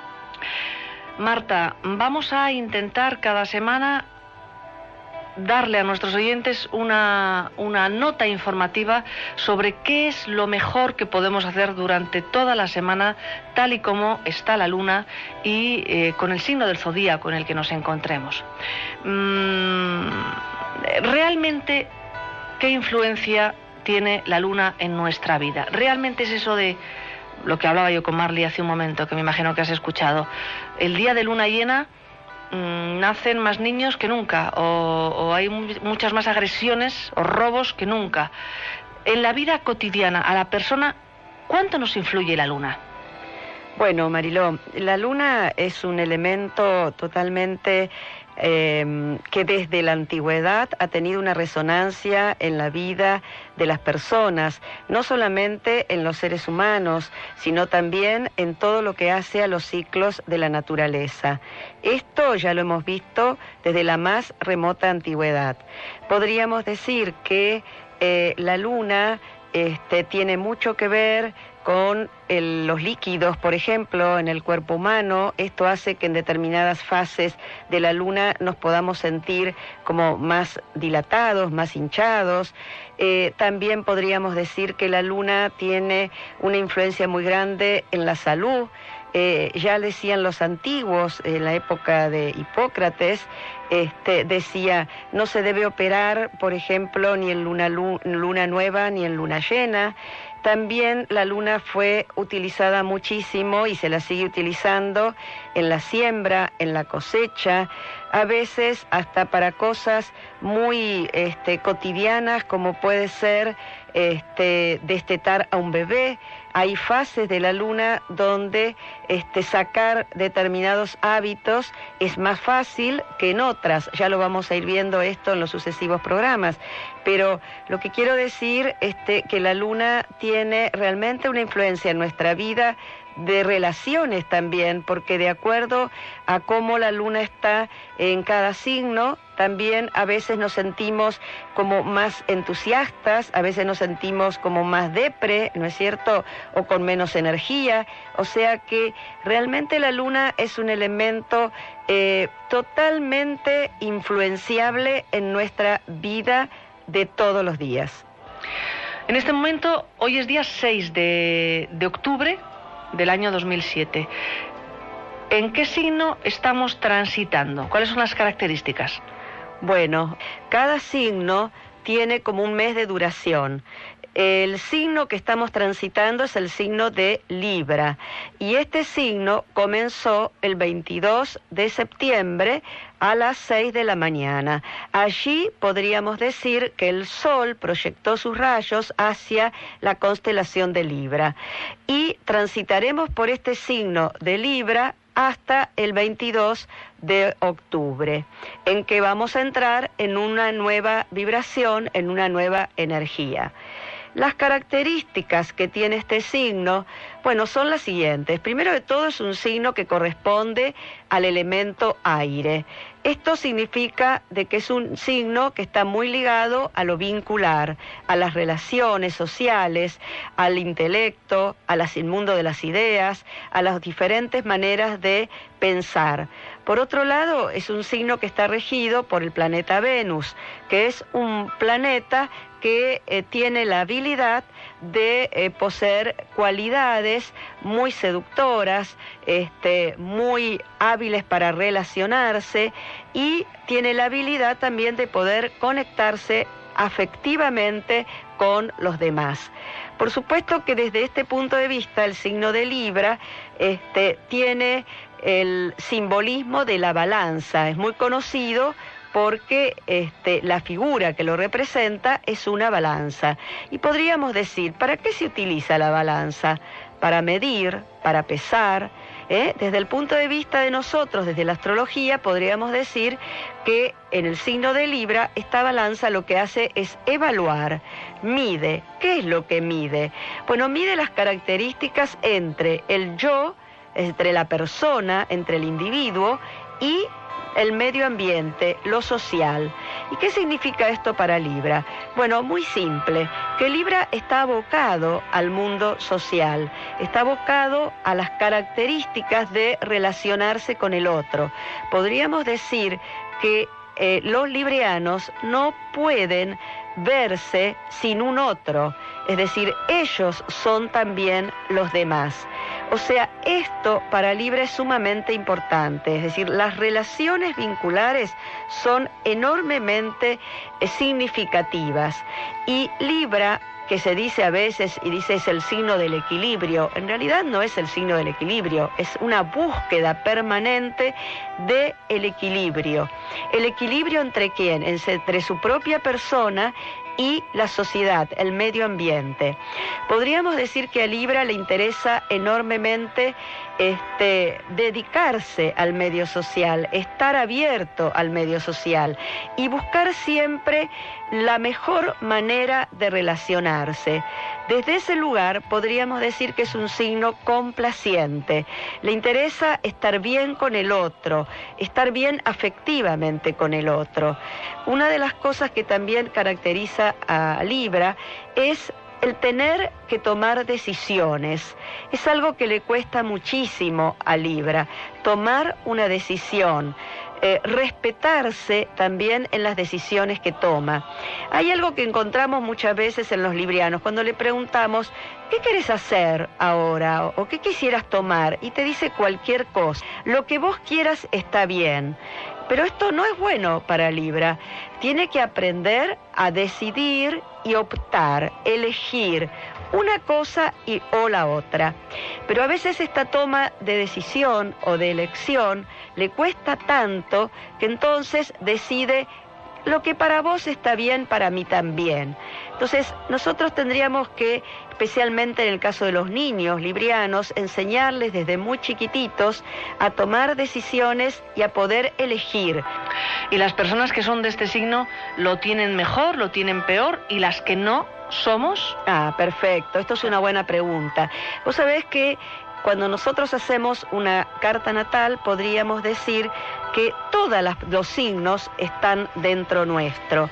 Entonces, una de las cosas interesantes es poder decirle que, primero de todo, las personas que son de Libra, que aprovechen todo este mes para desarrollar estas cualidades, estas bondades, estos talentos que tiene Libra, como ser esto que yo decía antes, el vínculo con los demás, el vínculo con lo social, reconocerse en sus valores personales, reconocerse en su estética personal, es decir, desarrollar esos talentos.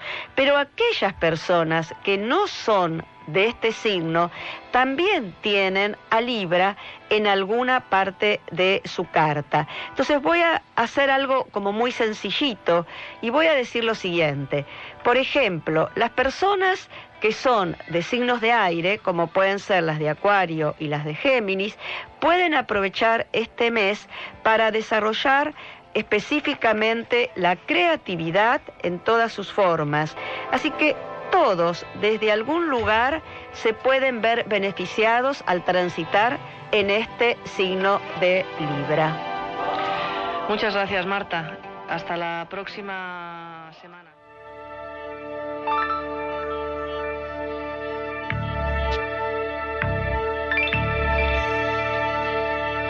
Nos marchamos. Estamos acercándonos al final de La Voz de la Noche por el día de hoy.